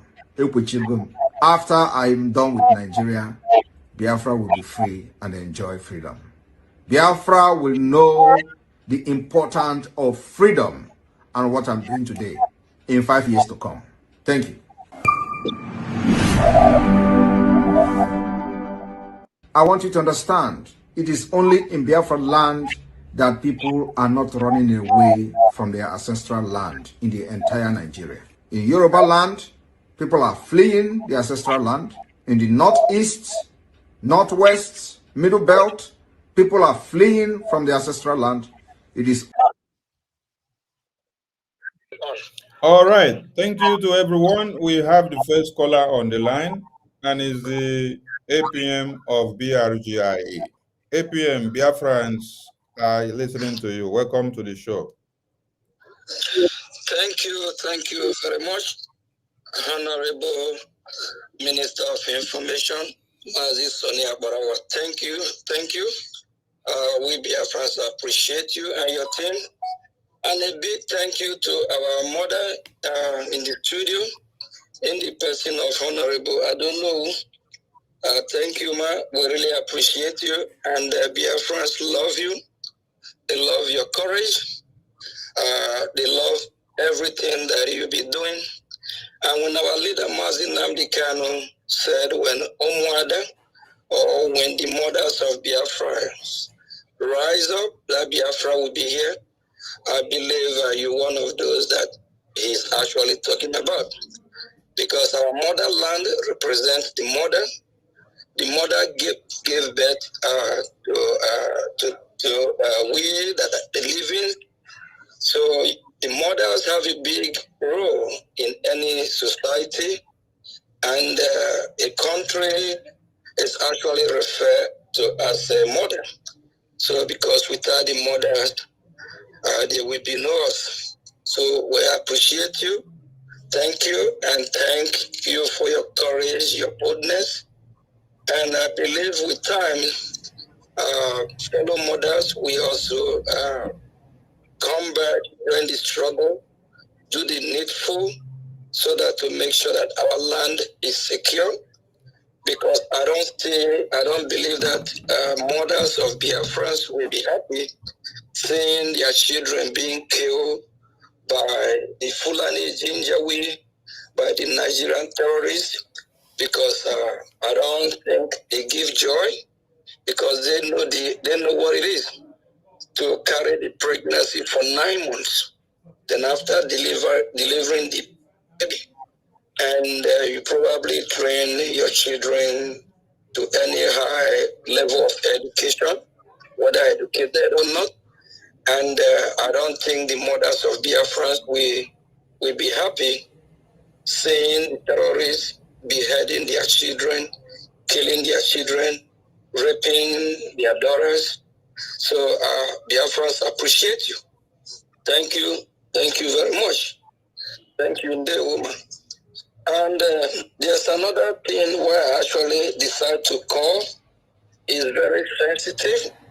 It's about when you talk about ejema, that is money in English language. The Minister of Information touched light on it already. The very day that a meeting was called, I, Mazio Gechuku Nkere, I have an assignment to meet with the United States of America congressman, of which this congressman is one of the chair of the Committee of Sub-African Region. So, and from the state where I am, from the DMV, that is Washington, that is DMV, is comprised of DC, Virginia, Maryland area. It took me almost 4 hours to drive to New Jersey. I was driving on the highway. I'm actually doing 65, 70 per hour. And while the meeting is going on. And the same very day, less than 8 hours, I received a message from Ngozi Orebezi that I should come and do account. I knew that message is not coming from our Prime Minister. Our Prime Minister, if you all can recall, in Helsinki 2023, that video that some of our media team always play where me and our Prime Minister are saying, is it not what we said we do? We do it. In the Igbo language, meaning I know him very good. He know me. I know what he stands for. He know what I stand for. And our Prime Minister knew. If he had the program that they call me to come and summarize about our camp, he knew I'm not going to do it. I have sworn oath within myself that I will secure the Biafran people. I will secure Biafran with what I know that will actually help us in winning this war is a German. And anything just like Musa be crying, saying that whenever they bring that Ijema down, it's over. And I knew we have a lot of enemies. And I'm not going to tell you the battle that I've been battling with the Nigerian government and her ally trying to bring our account down. They be doing that. I'm talking of in that Zoom meeting, we have 140 people, both in the homeland and in that Zoom meeting, they're sabos. And you want to tell me, Mazio Gejukunkere, to come to that Zoom meeting and analyze, talk about something that no nation have done it in the history of mankind, bringing out the account, I call it bringing it to the public. There's too many sabos there. Too many, because whatever we are doing, there are a lot of Nigerian agents that sneak in the government, whether in the de facto or in brigade. They're going to be recording, listen. I knew, and our Prime Minister don't even have to talk to me to say, oh, Maziogi, you know you don't have to do that. He knew I'm not even going to talk about it, one. And number two, again, I'm actually driving. And I made clear in that very meeting for everyone that is in that meeting that can never happen. Because I knew that Ngozi Orebeze is doing this for a reason. Just the same way she be paying private meetings that the government have. Just because she set up the Zoom meeting, she will not go and extradite it and play it in public. Biafrans say, is this who going to manage your BDF at home? Is this who going to manage your country? She will bring everything out in public. I knew her over 2 years ago. That's why I'll be having problem with her. She cannot keep secret. She record our Prime Minister, attorney. She played. It's not somebody that you cannot just trust a nation and hand it over for her to manage it. And before then, Ngozi forced Diana Amy so that added 3 accounts. Before then, 2 weeks before then, 2.5 weeks before our Prime Minister was called, Diana Eme is already added to the account. She can view the account, and I make sure that she's not going to be able to make some transaction. She can view what is going on. So, and all these are the work of Ngozi Orebeze. Not knowing Ngozi Orebeze have been already planning how to hijack everything, both the account, and turn everything around.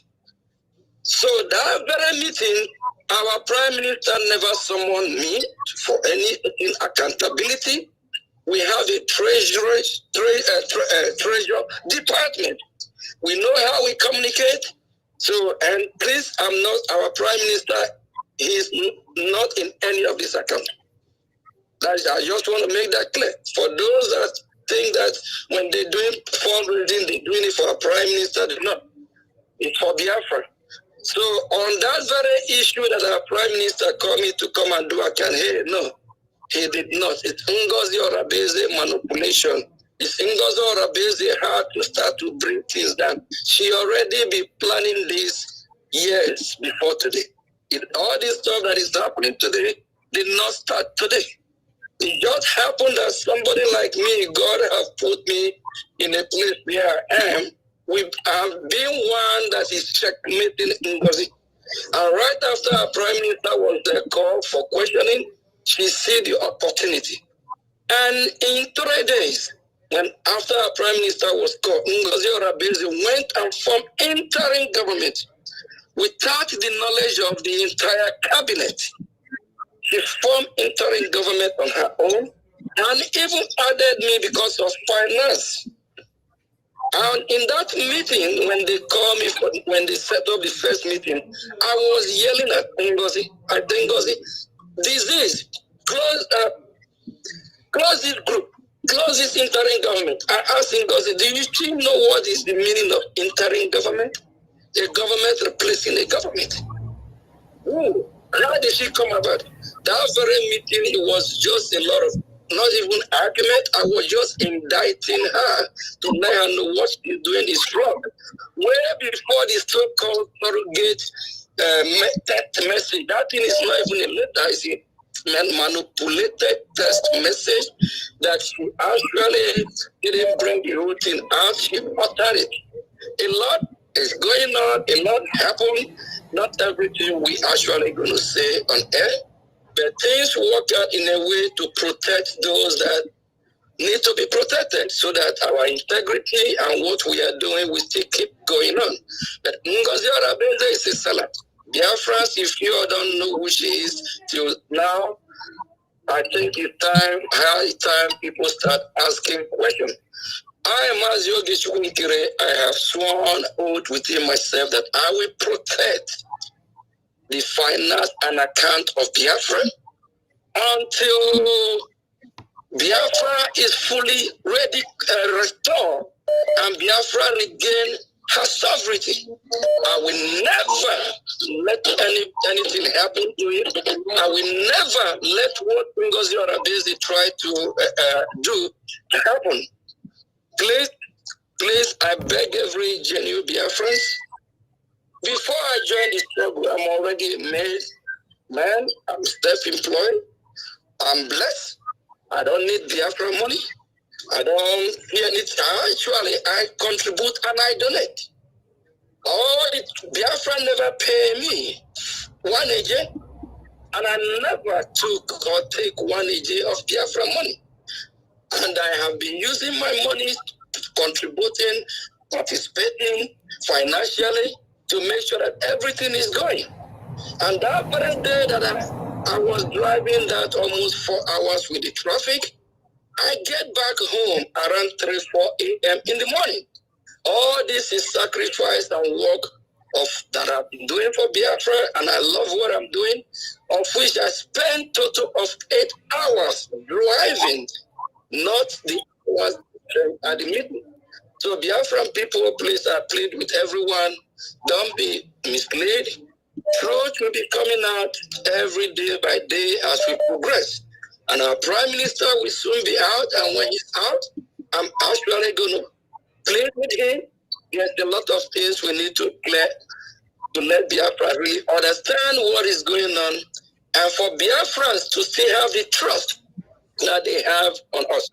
Because Ngozi and they have misled a lot. Please, and Biafra is the spirit, and the land of Biafra must also be protected.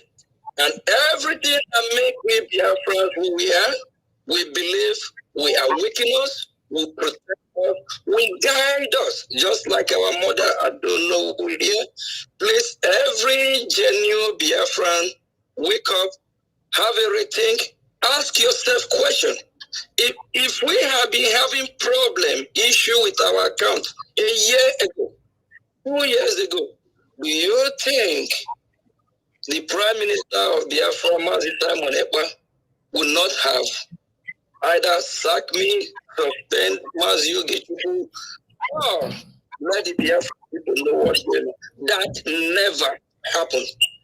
I know who I call my boss. I have a reason why I call him my boss, and we never disagree. Thank you, our mother. I don't know who. Really appreciate you. I know you've been on this interview. I will call it a hot seat for over 3 hours. Please, Sonny, just see how much question you can take and give her a break so she can go get some rest. We appreciate you, man. God bless you. Ndewo. Ndewo. Thank you so much. Mama, no. From the call we received from caller on the line, please hold on. From the call we received from APM now, APM opened another basket. He said Ngozi started creating this new government immediately after PM was detained. She set up group and then she called it interim government. So this is where all these things was leading to. So there has been a plan of this new group of government that she registered yesterday. So it did not start today. If immediately after PM was detained, and then She already launched a group, put some people, and then call it interim government. Hey, that means we had our eyes on the ball, and it was very, very far without some people seeing it. Thank you, APM, for the message. A caller on the line, 971, over to you. We can hear you. All right. Good morning, everyone. There were. Thank you so much for this program. I'm calling from Asia, United Arab Emirates. First of all, I want to commend our grandma, Mama Onuwu. Thank you so much for this program. Mama, I have some questions for you. And my questions goes like this. We declare Biafrans. Biafra declare Biafrans in Leyte, Finland on 29th of November 2024. Take your question again. Start again. I said, my question is this. We declare Biafra on 29th of November 2024. And I strongly believe, and you said here, that the power of surrogate was given to TOS, Madam Dr. Ngozi Orabreze. And now I'm hearing from Mr. Aparawa saying that Biafra should fall back to Prigi. My question is this. Are we going forward or are we going backward? Thank you. Thank you. We don't have much time. There are many people. So hold on. One question at a time. Are we going forward or are we going backward? And you said you just from Akbarawa. That means you're not even following Mr. Prime Minister. You're not following. Because if you follow, you will not quote Akbarawa. The attorney of Prime Minister brought this message in December. She brought it again in February. Then this same message came to Ngozi Orabreze again. And then this same message also came through Attorney Levy again to Ngozi Orabreze. This same message again has come to many of the ministers. Dr. Former, that Mama Onuwu called name here, was one of them. Sorry, And then, calm down now. Calm down. I'm asking to our grandma. I'm not asking to you. I told you, I decide the question that Mama Onuwu will answer. I'm the sheriff on this street. That is what I said. So you don't decide who should take the question on. I'm the one to decide because I'm the one anchoring the program. Okay? Ada Onuwu is here on this studio to speak. You're not the one to command her around. Okay? Now, Ada Rama has also delivered this same message from Prime Minister. So that one is not enough for you. You want Mama Onuwu to come and tell you whether you're going forward or going backward. Which message Ada Rama delivered? Ada Rama still delivered the same message that PM said everybody should fall back to BRGIE. No, we didn't believe in that message. Don't believe in anything now. You're not a Biafran. If you're a Biafran, you would believe in Prime Minister. If you're a Biafran, you will believe in Prime Minister. How come you believe in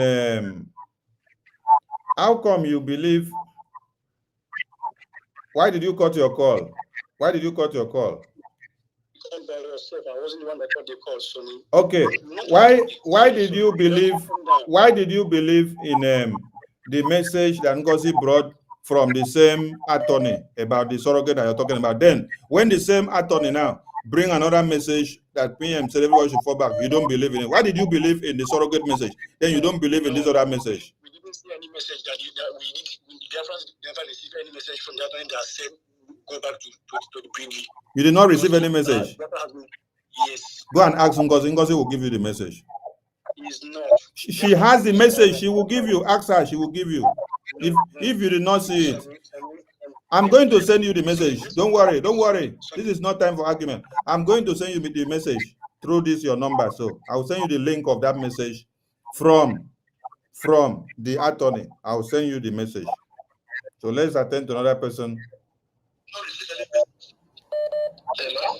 Yes, Ndewo Nwachineke. Good evening, sorry. Good evening. Yeah, I just want to thank Madam Onuwu. We really appreciate you, ma. You know, they say that the most strongest people in life are those who can summon courage, swallow their pride, and rewrite the wrong they made. And you have done a noble thing this evening, and our respect for you will never die down. You know, there are people who try to leave an indelible footprint in the sand of history, and I must say that you have been among those ones. I encourage you to continue this way and make Biafrans proud, because one thing I keep saying is that though the forefront of this struggle, the life of Biafrans are in their hand. So their actions can either kill many Biafrans or save them. So everybody in the forefront of this struggle really need to be careful, because you cannot imagine how many people that have a high blood pressure because of all those things that is going on all this while. Thank you very much, ma. Thank you very much. I think now you have done a noble thing. We really appreciate you. And Sonny, please, one thing I want to let you know is that whenever you are making reference about those that singing the music of accountability, please always remind them or referring to them what happened to Mazin Namdekano. This is how they have been sounding. Mazin Namdekano, where is money for transmitter we contributed? Where is money for transmitter we contributed? The pressure Namdekano until he divulged where the transmitter is. Today, the transmitter is in the hand of BSS. Okay, I say that is the work of God that make it possible that that accountability was not done, because it seems that this woman, Ngozi Oraibeze, knew exactly what is about to happen to Prime Minister. So she wanted to get every information she needed so as to kill Biafra completely. Because had it been that the Biafra defense architecture, she have information about it, I'm telling you, by now, we will not be talking about Biafra. With what is happening now, you know, I really give God glory that things went on this way. Thank you very much, Sonny. God bless you for your good work. Thank you. Good night. Thank you, Nwachineke. And thank you to our mama here who has come to talk to us today. It's a very good one that she's here today. All right, we take the next caller, which we have missed your calls. Next caller from Germany. Please, the person that called before that said he did not get message from Prime Minister's attorney. Stop calling, because I'm not going to pick your call again. You have to. Yes, hold on, Nwachineke. Hold on, Nwachineke. Nwachineke, hold on. Oh, can you hear me? Yeah, I'm hearing you. Hold on. Let me send a message to this that is calling with 971. You said you not hear or believe in the message from the Prime Minister's attorney, but you believe in the surrogate message. But the same person that brought the surrogate message is the same person that brings this other message from Prime Minister of everybody should fall back. So that means you are a biased fellow and you just want to continue to destroy what we are building. Okay? So go and ask your Madam Ngozi to give you the message from the attorney of PM. She communicates with this same attorney every now and then she comes out to the media to tell you people that this attorney is a criminal, is a miscreant. She will come and address her as a ex-wife of Prime Minister. But when she is talking with her on phone, she is pleading to hear from Prime Minister. But coming to the media, she will come and condemn the woman. Mama, no, I don't know if you have seen the video where she was using derogatory words on this attorney. Maybe I will play it later on for people to hear something. Yes, Mwachineke, go ahead with you on the line. I want to correct Mono and make name who goes in Avenue and PMA because I think he's the mother pota. Yeah, correct. Yeah, if I one day. It will ne Biafra from today. So I make a so much. Our prime minister. But don't want him to impression to correct before maybe the please use English so that everybody can understand you. Okay, there's an impression I want to correct. A prime minister or a prime minister or a president does not have any power to appoint a president or a prime minister. Our PM was elected, not appointed. So that's where we made the mistake. Mamono na PM na Ngozo Robeze with sorry, I'm speaking Igbo so much. That Ngozo Robeze brought a note from the attorney that she is a surrogate of our prime minister.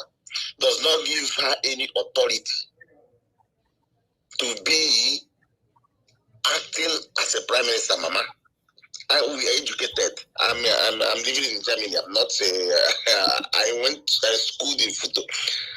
So I've been in this struggle before Ngozi Orebeze. 1998, I was the one that carried banner that leaded Biafran students against Obasanjo. So I know what I'm telling you. Prime Minister was elected, not appointed. And he has no authority and can never appoint. Our Prime Minister Simon Ekpa knows that one. So Ngozi Orebeze is a criminal. I'm sorry to use this word. Number one, I listened when the attorney from the Prime Minister that day was saying that this is not the message she gave from Ngozi Orebeze. That she begged her to deliver the message she gave her. She shortened the message before bringing it out. She brought where it suits her. Even the voice of the attorney. The attorney said the voice is not complete. She says she recorded her that she should complete the voice. So what I'm trying to say is that there is no way COS will be a prime minister or a president. Okay. That is chief of staff. Okay. Okay. Let me come in here. Hello. When this happened, listen. When this happened, nobody knew how long it's going to be. He made him the surrogate to do his day-to-day for him to come out. We didn't know it's going to take this long. He thought. Mama, no. You have explained the point already. Don't go too far again. Mazi on the line. If you listen, hold on. If you listen to Mama have just said something. That it was to do what? Calm down now. Don't rush the talk, I beg. Calm down. There are many people on the line. Mama has just explained something and said this was to do what? To attend to day-to-day activities of his office. Did you get that point? So, as a secretary, as a personal assistant, as a chief of staff to the person, not to come and overturn the government. So Mama have just explained many things in just a sentence now. So don't stress it again. That one is clear. So make your point and then you give the mic to another person, please. Let me round up. Please, our information minister. A lot of people are coming here to cause nuisance. For example, there's a guy said that he called you from is it United Arab Emirates? I don't know where he was. Are you worried about that miscreant? So, are you worried about it? They are the people who does not know what is going on. I say, are you worried about that miscreant? Don't be worried about it. I know how to take care of them.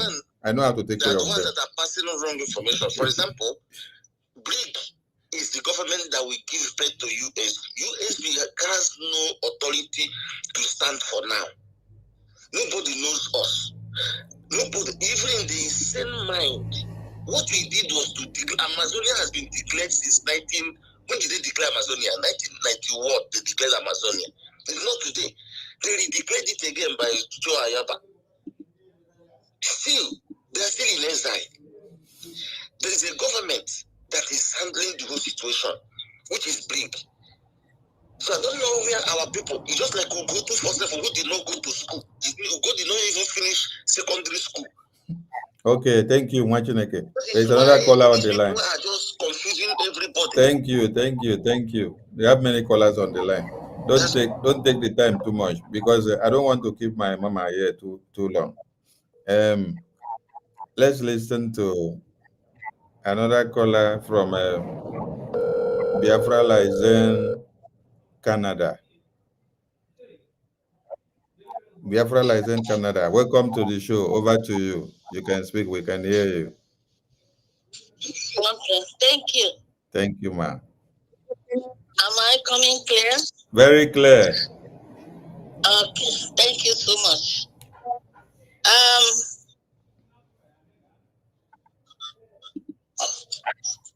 Go ahead. Okay. Yeah, thank you, Honorable Sani, the Information Minister of Biafra Government Republic in exile. I appreciate Mama Onuwu, as Sani called her, Adolowu, as we call her. Thank you, Mama. I also appreciate the presence of our APM. I know he's somewhere listening. And every other cabinet members watching in this platform today. I want to say it today that to God be the glory and honor and praise. I know that our mother, Adolowu, has resurrected thousands of Biafra who are dying. Her speech today is a resolutional speech. A speech that is laced with truth and garnished with honesty. We must appreciate this. I know very well that many times, like she said it, she said there are things you are doing, you think you are using your wisdom, but the knowledge is not there. And that's why she quoted also, I will quote her, when you are asking God for wisdom, also ask for knowledge. Knowledge represents the interpretation of your wisdom. You might have wisdom. If you don't have the knowledge, that wisdom will not work for you. After 3 months, okay, let's say 2 months of struggle with her spirit, she came to the full picture that she has gone to a wrong track. And she retreated. And not did she retreat and go home dejected, crying, and saying, why did I do this? As a lioness she is, she bundled herself up again and said, I have to make this public and encourage others like me who have also gone in a wrong track to come out. I know that if what we planned happened the way it went, and our Prime Minister, Simon Ekpa, was there, by this March, maybe 1 or 2 people may have gone home. We were all planning by this later December 2025. Many of us will go home, at least to spend time in our villages and see how things are going. But after what happened, we were all dejected. We were all, everybody, some people went on like very sick. Some people have not recovered. Many of them had hypertension because of what Ngozi did. I thank God today that our mother has come out openly, irrespective of whatever anybody can talk about her. She has no shame because she is doing the right thing. She cannot be blamed because she has done the right thing. And it is up to other people in that Ngozi camp to come out and listen to their self, to their spirit. And that's what she said again. I have to quote her. They have to listen to their spirit and ask themselves, are we in this struggle for one man or one woman? Or we are in this struggle for our future and the future generation of our children, grandchildren, great-grandchildren? I'm appealing to everybody who is in Ngozi camp. Don't take this for levity. What Onuwu did today is the right thing, and everybody that, believe that you are fighting for Biafra and you are with Obato Obie, our Prime Minister Simon Ekpa, you must make a U-turn. And I want today not to go free. Watching this program today has given me joy. I am so happy. And I'm going to ask Biafrans right now, if you don't know what to say, make a call and put something to support what our mother just did today. Support Adolowu for her time, for the energy, for the honesty, for the integrity she has put in. Let us make our men on the ground today to Adolowu, I'm going to recognize you and thank you with 100 Ejema. Thank you and God bless you for coming. Thank you. And I want to use the opportunity here to also thank Adadio Arama. And I want you also to stand on the truth. You have been truthful. Adadio Arama, don't go back. Please stay on your right lane. You are doing great. Today can be a day of people messing you up. But tomorrow will be a tomorrow of your joy. And your name will be written in the gold in Biafra land. Thank you, Adolowu. Thank you, Adadio Arama. God bless you all. Thank you, Ma. Thank you. All right. We thank you for that bold step of starting the donation, and we want every other person calling in to go in the same vein. Thank you so much. All right, we take the next caller. Caller on the phone. You're welcome. Yeah. Over to you. Hello, Mama. Mama Onuwu. Good evening. There, well, go ahead. She can hear you. Go ahead. It's Bishop Dr. Comfort. Oh, wow. I appreciate you a lot. I Our appreciate honorable your courage. minister. They were our honorable minister. I've tried welcome. to contact you. But God, I know at the right time of God, Ogechi, I greet every cabinet, every bridge member, and go ahead, man. We can hear you. okay. Thank you so much for the saying on the truth. The truth, the Bible said the truth, you shall know the truth, and the truth shall set us free. May God bless you. May God strengthen you. It hasn't been easy for you to stand this heat, to speak the truth. But I know that the Lord is speaking through you as a prophetess of God. And because of your courage tonight, I'm going to the next 50 Ejema. Thank you, man. Thank you. And I believe on Saturday I'll see you because I miss you a lot. And I've been trying to contact you. May God bless you. Bless you, man. And the same vein, I want to thank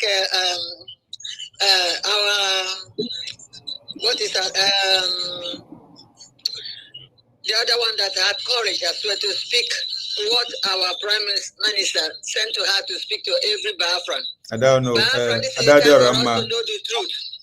Yeah. This is the time for us to know the truth.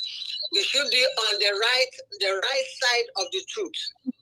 And thank you. Thank you so much. Thank you, ma. Thank you. Thank you. Thank you. Thank you, ma. Which caller have we missed? Please, if we miss your call, you can call back.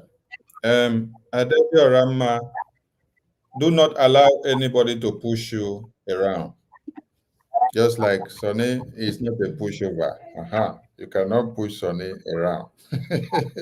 That is why he asks questions anywhere for clarifications. So I'm saying so because you delivered a message the way it came from PM. So many people will be pushing you to say, bring the message, let them see. Tell them to go and hug the transformer. Okay? Lazarama, I know you're listening to me. Anybody that is telling you to bring the message from PM for them to see with their eyes and hear, tell them to go and hug transformer. Tell them I said so. If they want to hear, they should go and consult the God of Biafra. The God of Biafra will open their brains for them to start reasoning well. Okay, we have another caller here which we missed the call. We are calling you back now. Chikoze, want to speak? Chikoze, we are calling you back. So pick your call. We miss your call. Chikoze, pick your call. We want to relieve our mama so that she can go and rest. Fine. She has been on the hot seat I'm fine. Okay, today is for Biafra. I've given this day for Biafra, so take as long as you want. Okay, ma. It's call. Right. Let us continue. In line with what we are doing, we have just seen that there is a classified cabinet meeting of BRGIE, which Ngozi just posted out on the media. And this meeting is not supposed to have been in the media. This is a classified meeting of BRGIE with the Prime Minister. Now she posted it in the media today to be able to cajole our foolish followers into believing her nonsense. But I want Biafrans to listen to this very video so that I will just clear the air once and for all. I want Biafrans to listen to this. Thank you so much, PM. Thank you so much. And thank you to the Currency Department. On that note, we go to the next agenda we have for the meeting today. We have the announcement of... If you hear Currency Department, that means this is the day Biafran government, under the leadership of Prime Minister, presented the currency to the cabinet for them to have a preview of the currency. So if this madam can bring this cabinet meeting to the public today, I want Biafran people to now understand how the currency unveiling was leaked out of the Biafran government meeting. That very day after that meeting, not up to 1 hour, Eze Munobi posted out that currency that we had in this private government meeting. This very meeting that Ngozi has brought out and leaked it out to the media now. Eze Munobi posted out those currencies, a private meeting. So if she can bring out this cabinet meeting today and put it in the media, all of you should now connect the dots and know how the currency that was leaked, that unveiling of that currency was unveiled and leaked out from that cabinet meeting that day, which they posted out on the media. It got to Prime Minister. I drew his attention. He was asking me, who could have done this in the government? What I told Prime Minister was, Prime Minister, don't worry, with time, we will figure it out. That is what I told him. But today, all of you can see the evidences.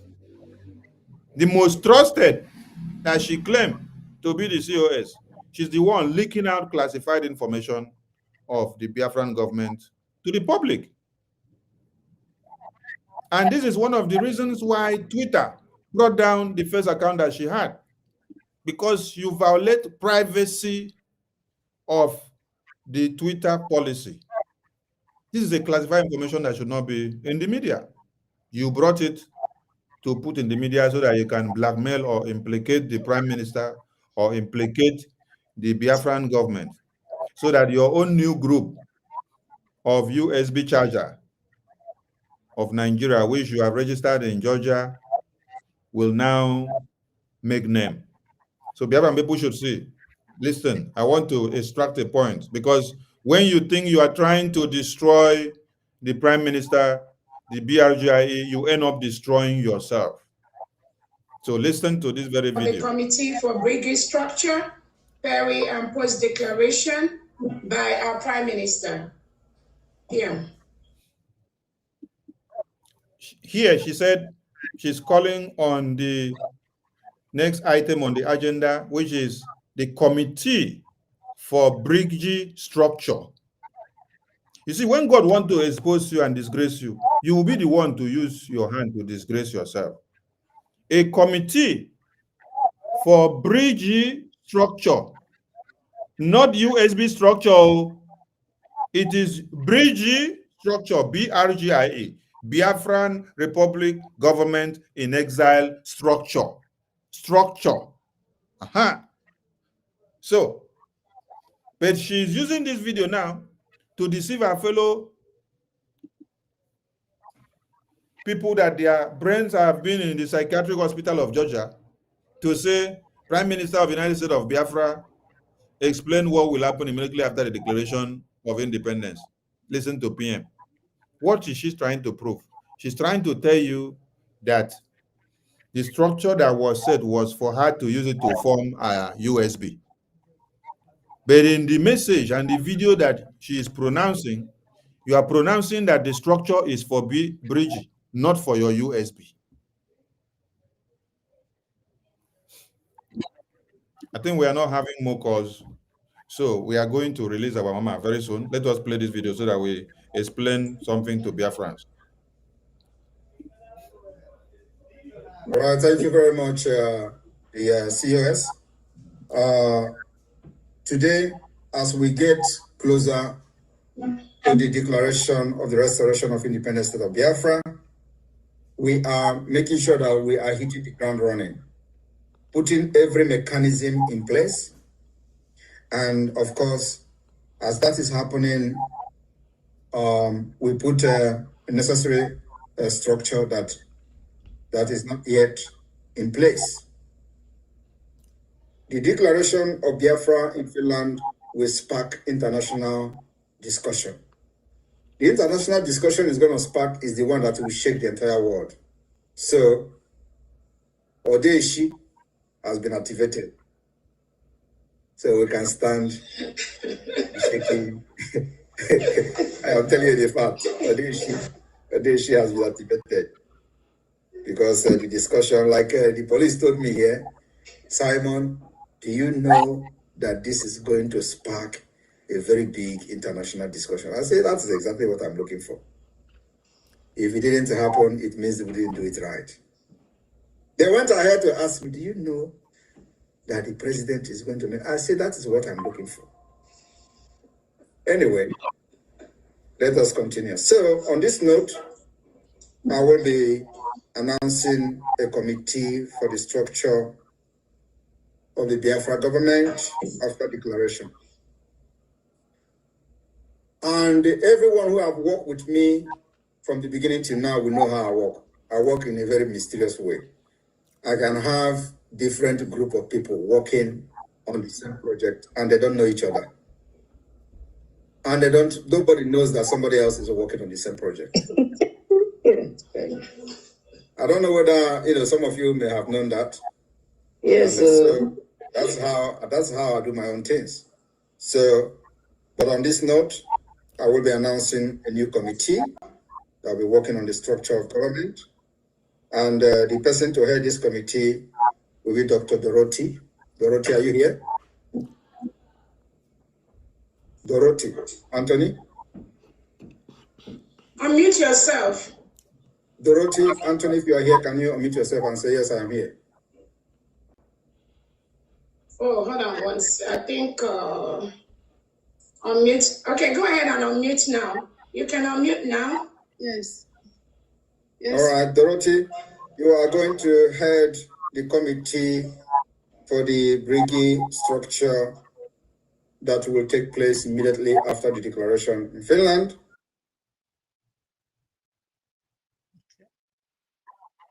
Please, did anybody hear Prime Minister very well? That you will head the committee of the bridge structure. Bridge structure. Bridge structure. It did not say Ngozi USB Nigeria group structure. Bridge structure. BRGIE. BRGIE structure. That means after the convention, Prime Minister had the vision of reshoveling or restructuring the bridge, because he knows bridge is the mother hen to USB. Briggy is the one that brought us this far. Briggy is the one that gave birth to USB. Briggy is the one that will get recognition for USB. Briggy is the one that will get USB liberated in the homeland. Briggy is the one that unveiled the Liberation Army and every arms of government that is working now. We registered Briggy in the Department of Justice of America as a legal entity to use it to fight for what? To fight for USB.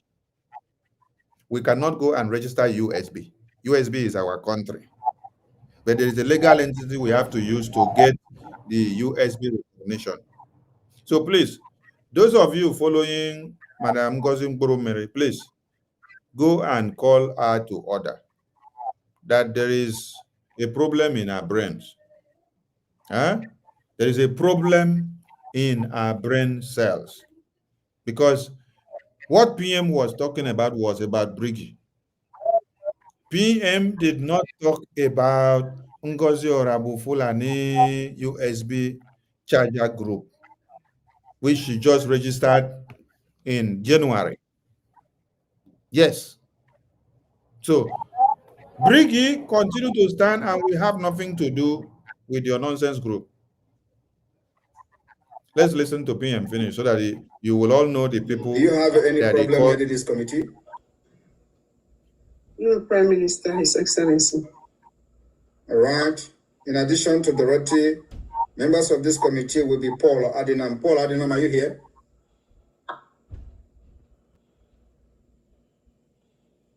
Yes, yes, Paul? Yes, I'm right here, sir. Honorable Paul, you're going to be part of the committee that will work on the structure of the brigade.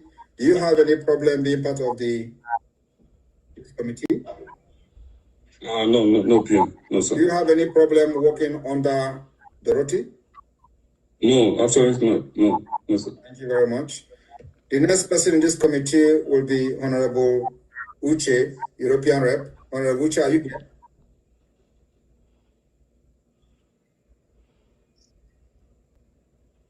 Honorable Uche, are you here?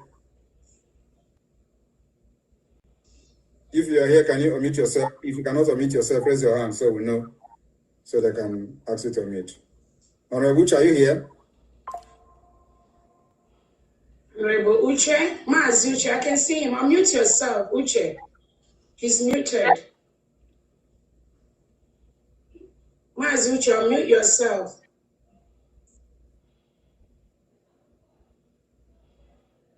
Maybe he's not close to the system. So somebody can beep him.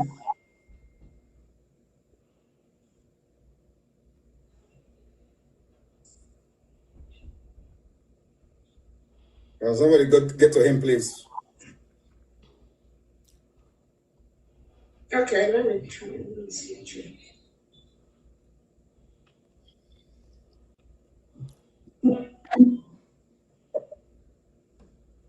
He earlier said that he might be busy at work. So okay, all right. Yeah, he said then that's understandable. So Uche, and then the next person will be Honorable Dr. Ngozi Orabu, the COS. Do you have any problem being part of this committee? No, Your Excellency. Do you have any problem working under Dorothy? No, Your Excellency. All right. So these names that have been mentioned now will be working on the brigade structure, and they will be presented to the government on the declaration of the restoration of independence of Biafra. I wish you all good luck. I don't want to settle fight. Because he knows that she will always raise fight. So Prime Minister warned, I don't want to settle fight. And now, all of you have listened to hear that PM was talking about the bridge structure. Bricky structure. He did not say Ngozi USB group structure. But let me explain something before we allow our mother to go and have rest for the day. This committee was set up. They went to work. They work. And then Prime Minister was called up for interrogation and detained. And Prime Minister never had the opportunity to endorse the work that they did. So when Ngozi saw opportunity to usurp power, because she found herself in that committee, she used that committee now and that power that she got to now use all those work that those people did to come and play a game and say this is the new structure that she has set up. There is a minister from the Department of Immigration who did work for this very committee. Dorothy that you saw stole the work of that minister and used it to present as our own work in Ngozi's government that they use now. So it's all about corruption up and down. You use somebody's work to take credit for yourself, while the person that actually spent time and hours to research and compile everything now goes back without any glory. You carry somebody's project to go and submit, just like they used to do back then in the university or in the college, where somebody will steal your term paper. You have prepared a term paper and finished that you're supposed to submit to the lecturer. Another person will steal your term paper project and go and submit it. Just remove your name and put his own name, put his registration number, go and submit it and say his own work. I'll collect the pass mark. You now will now with nothing. So whatever structure that she's using, that is not even our problem now. But for her to have the impetus to bring out this cabinet meeting of Prime Minister is every evidence that everything that has been happening in the private meeting of Prime Minister with his government, that means everything has been leaked out. So I even feel for my Prime Minister, yes, for having Ngozi in this cabinet all this while. Because if she can do this now, how many of our private meetings that we discuss secret things has not been leaked out to people that are not supposed to have it? That is so disheartening. But we leave the rest to Chukwuke to take charge of. We want to say a very big thank you to our Onuwu, who has taken out of her time to speak to Biafrans and to educate them, to clear the air so that they will not continue to be in a state of emergency. So Biafran people, Mama has spoken to everyone. If you have anything against Mama because of previous occurrences, forgive Mama today. Mama has pleaded for forgiveness, and she has also advocated that everybody should adhere to the instruction of the Prime Minister, fall back to BRGI. And she wants to see all of you in the fundraising on Saturday and in the town hall meeting that will be coming up aggressively. So, Mama, in your last words or sentence to Biafran people, you have the mic before you go. Okay, Biafrans, it's been a wonderful day. I dedicated this day to Biafrans, and all through I've been in fast. So I haven't had anything since how many days now? Because I know it's the Lord powering me. And I'm doing his job. I'm not phased. I'm not shaken. I'm not the type anybody pushes around. The righteous are as bold as lions. So when you stand on the truth, nothing shakes the truth. The truth will always shine as bright as the noonday sun. When you're speaking the truth, it's coming like a glass house. Nothing is hidden. Everything is out in the bed. I just want to let everyone, for those of you who have insulted me or who continue to insult me, I'm just giving you an advice. Stay clear of that. God is a consuming fire.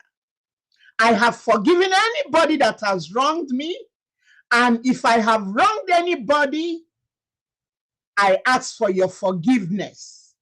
Forgiveness is divine. If you can't forgive, go in your closet, pray to God, ask him to give you the mindset to be able to forgive. And you will notice that when you forgive one another, you will feel like there's a load lifted off of you. You will have that peace which the world cannot understand. You will have the peace of God and the peace with God. If you look around today, family, you know we don't have much left. Look at around the whole world. I never failed to give a little thing about God, because without God I'm nothing. God allowed, in spite of millions that went to bed last night, he allowed us that are here to see this day. It's not because of our goodness or because of the wickedness of the others, but because of his goodness, his compassion, his mercies that are new every day. So when you go home, thank God for every minute you are alive. Ask the Holy Spirit to always lead you to stay in the narrow path. Do not follow that broad way that leads to destruction. Learn to forgive one another, because Jesus Christ taught us, forgive us as we have forgiven others. You know, if you can't forgive others, how do you expect the Heavenly Father to forgive you? We sin every day. So I'm still advocating. We forgive one another. We work together. We do what the Prime Minister has told us to do. For God says, give to Caesar what's Caesar's. So till he vacates that chair, we must listen to him. Obedience commands blessings. So if you're obedient, God will continue to bless you. So summarily, I will say, Namungozi, I'm still pleading. Do the needful. Let us recover our land. Forget about the shame. Forget about the arrogance. When we stop breathing, we are alive in the morning, dead at night. We don't even know what will happen. Look at Solomon with all what he had. He said it is all vanity. So let's learn to do the right things. Let's follow the rules. So many people have died in this struggle. So many people have died, and they are crying out to Elohim. For how long? For how long? And we don't want to be part of those that will be judged by him. So, in other words, since I still maintain my stance, I don't care what anybody says, since Butulzo and Gentle said they haven't received any money from the COS, and in the mouth of two or more witnesses, the truth is established. I am telling us Let's put our money where Butuzo and Gentle said that it's only Ogenkere that is funding them. So let's put our money there. And I promise you guys, I will be part of the financial team and look in and see. When Onuwu said, when he put me in a CRC, he said, I don't know who will be my eye. People did not understand. He was talking in the spirit. He said, I will be his eye. It's a pity that is happening this way. It breaks my heart.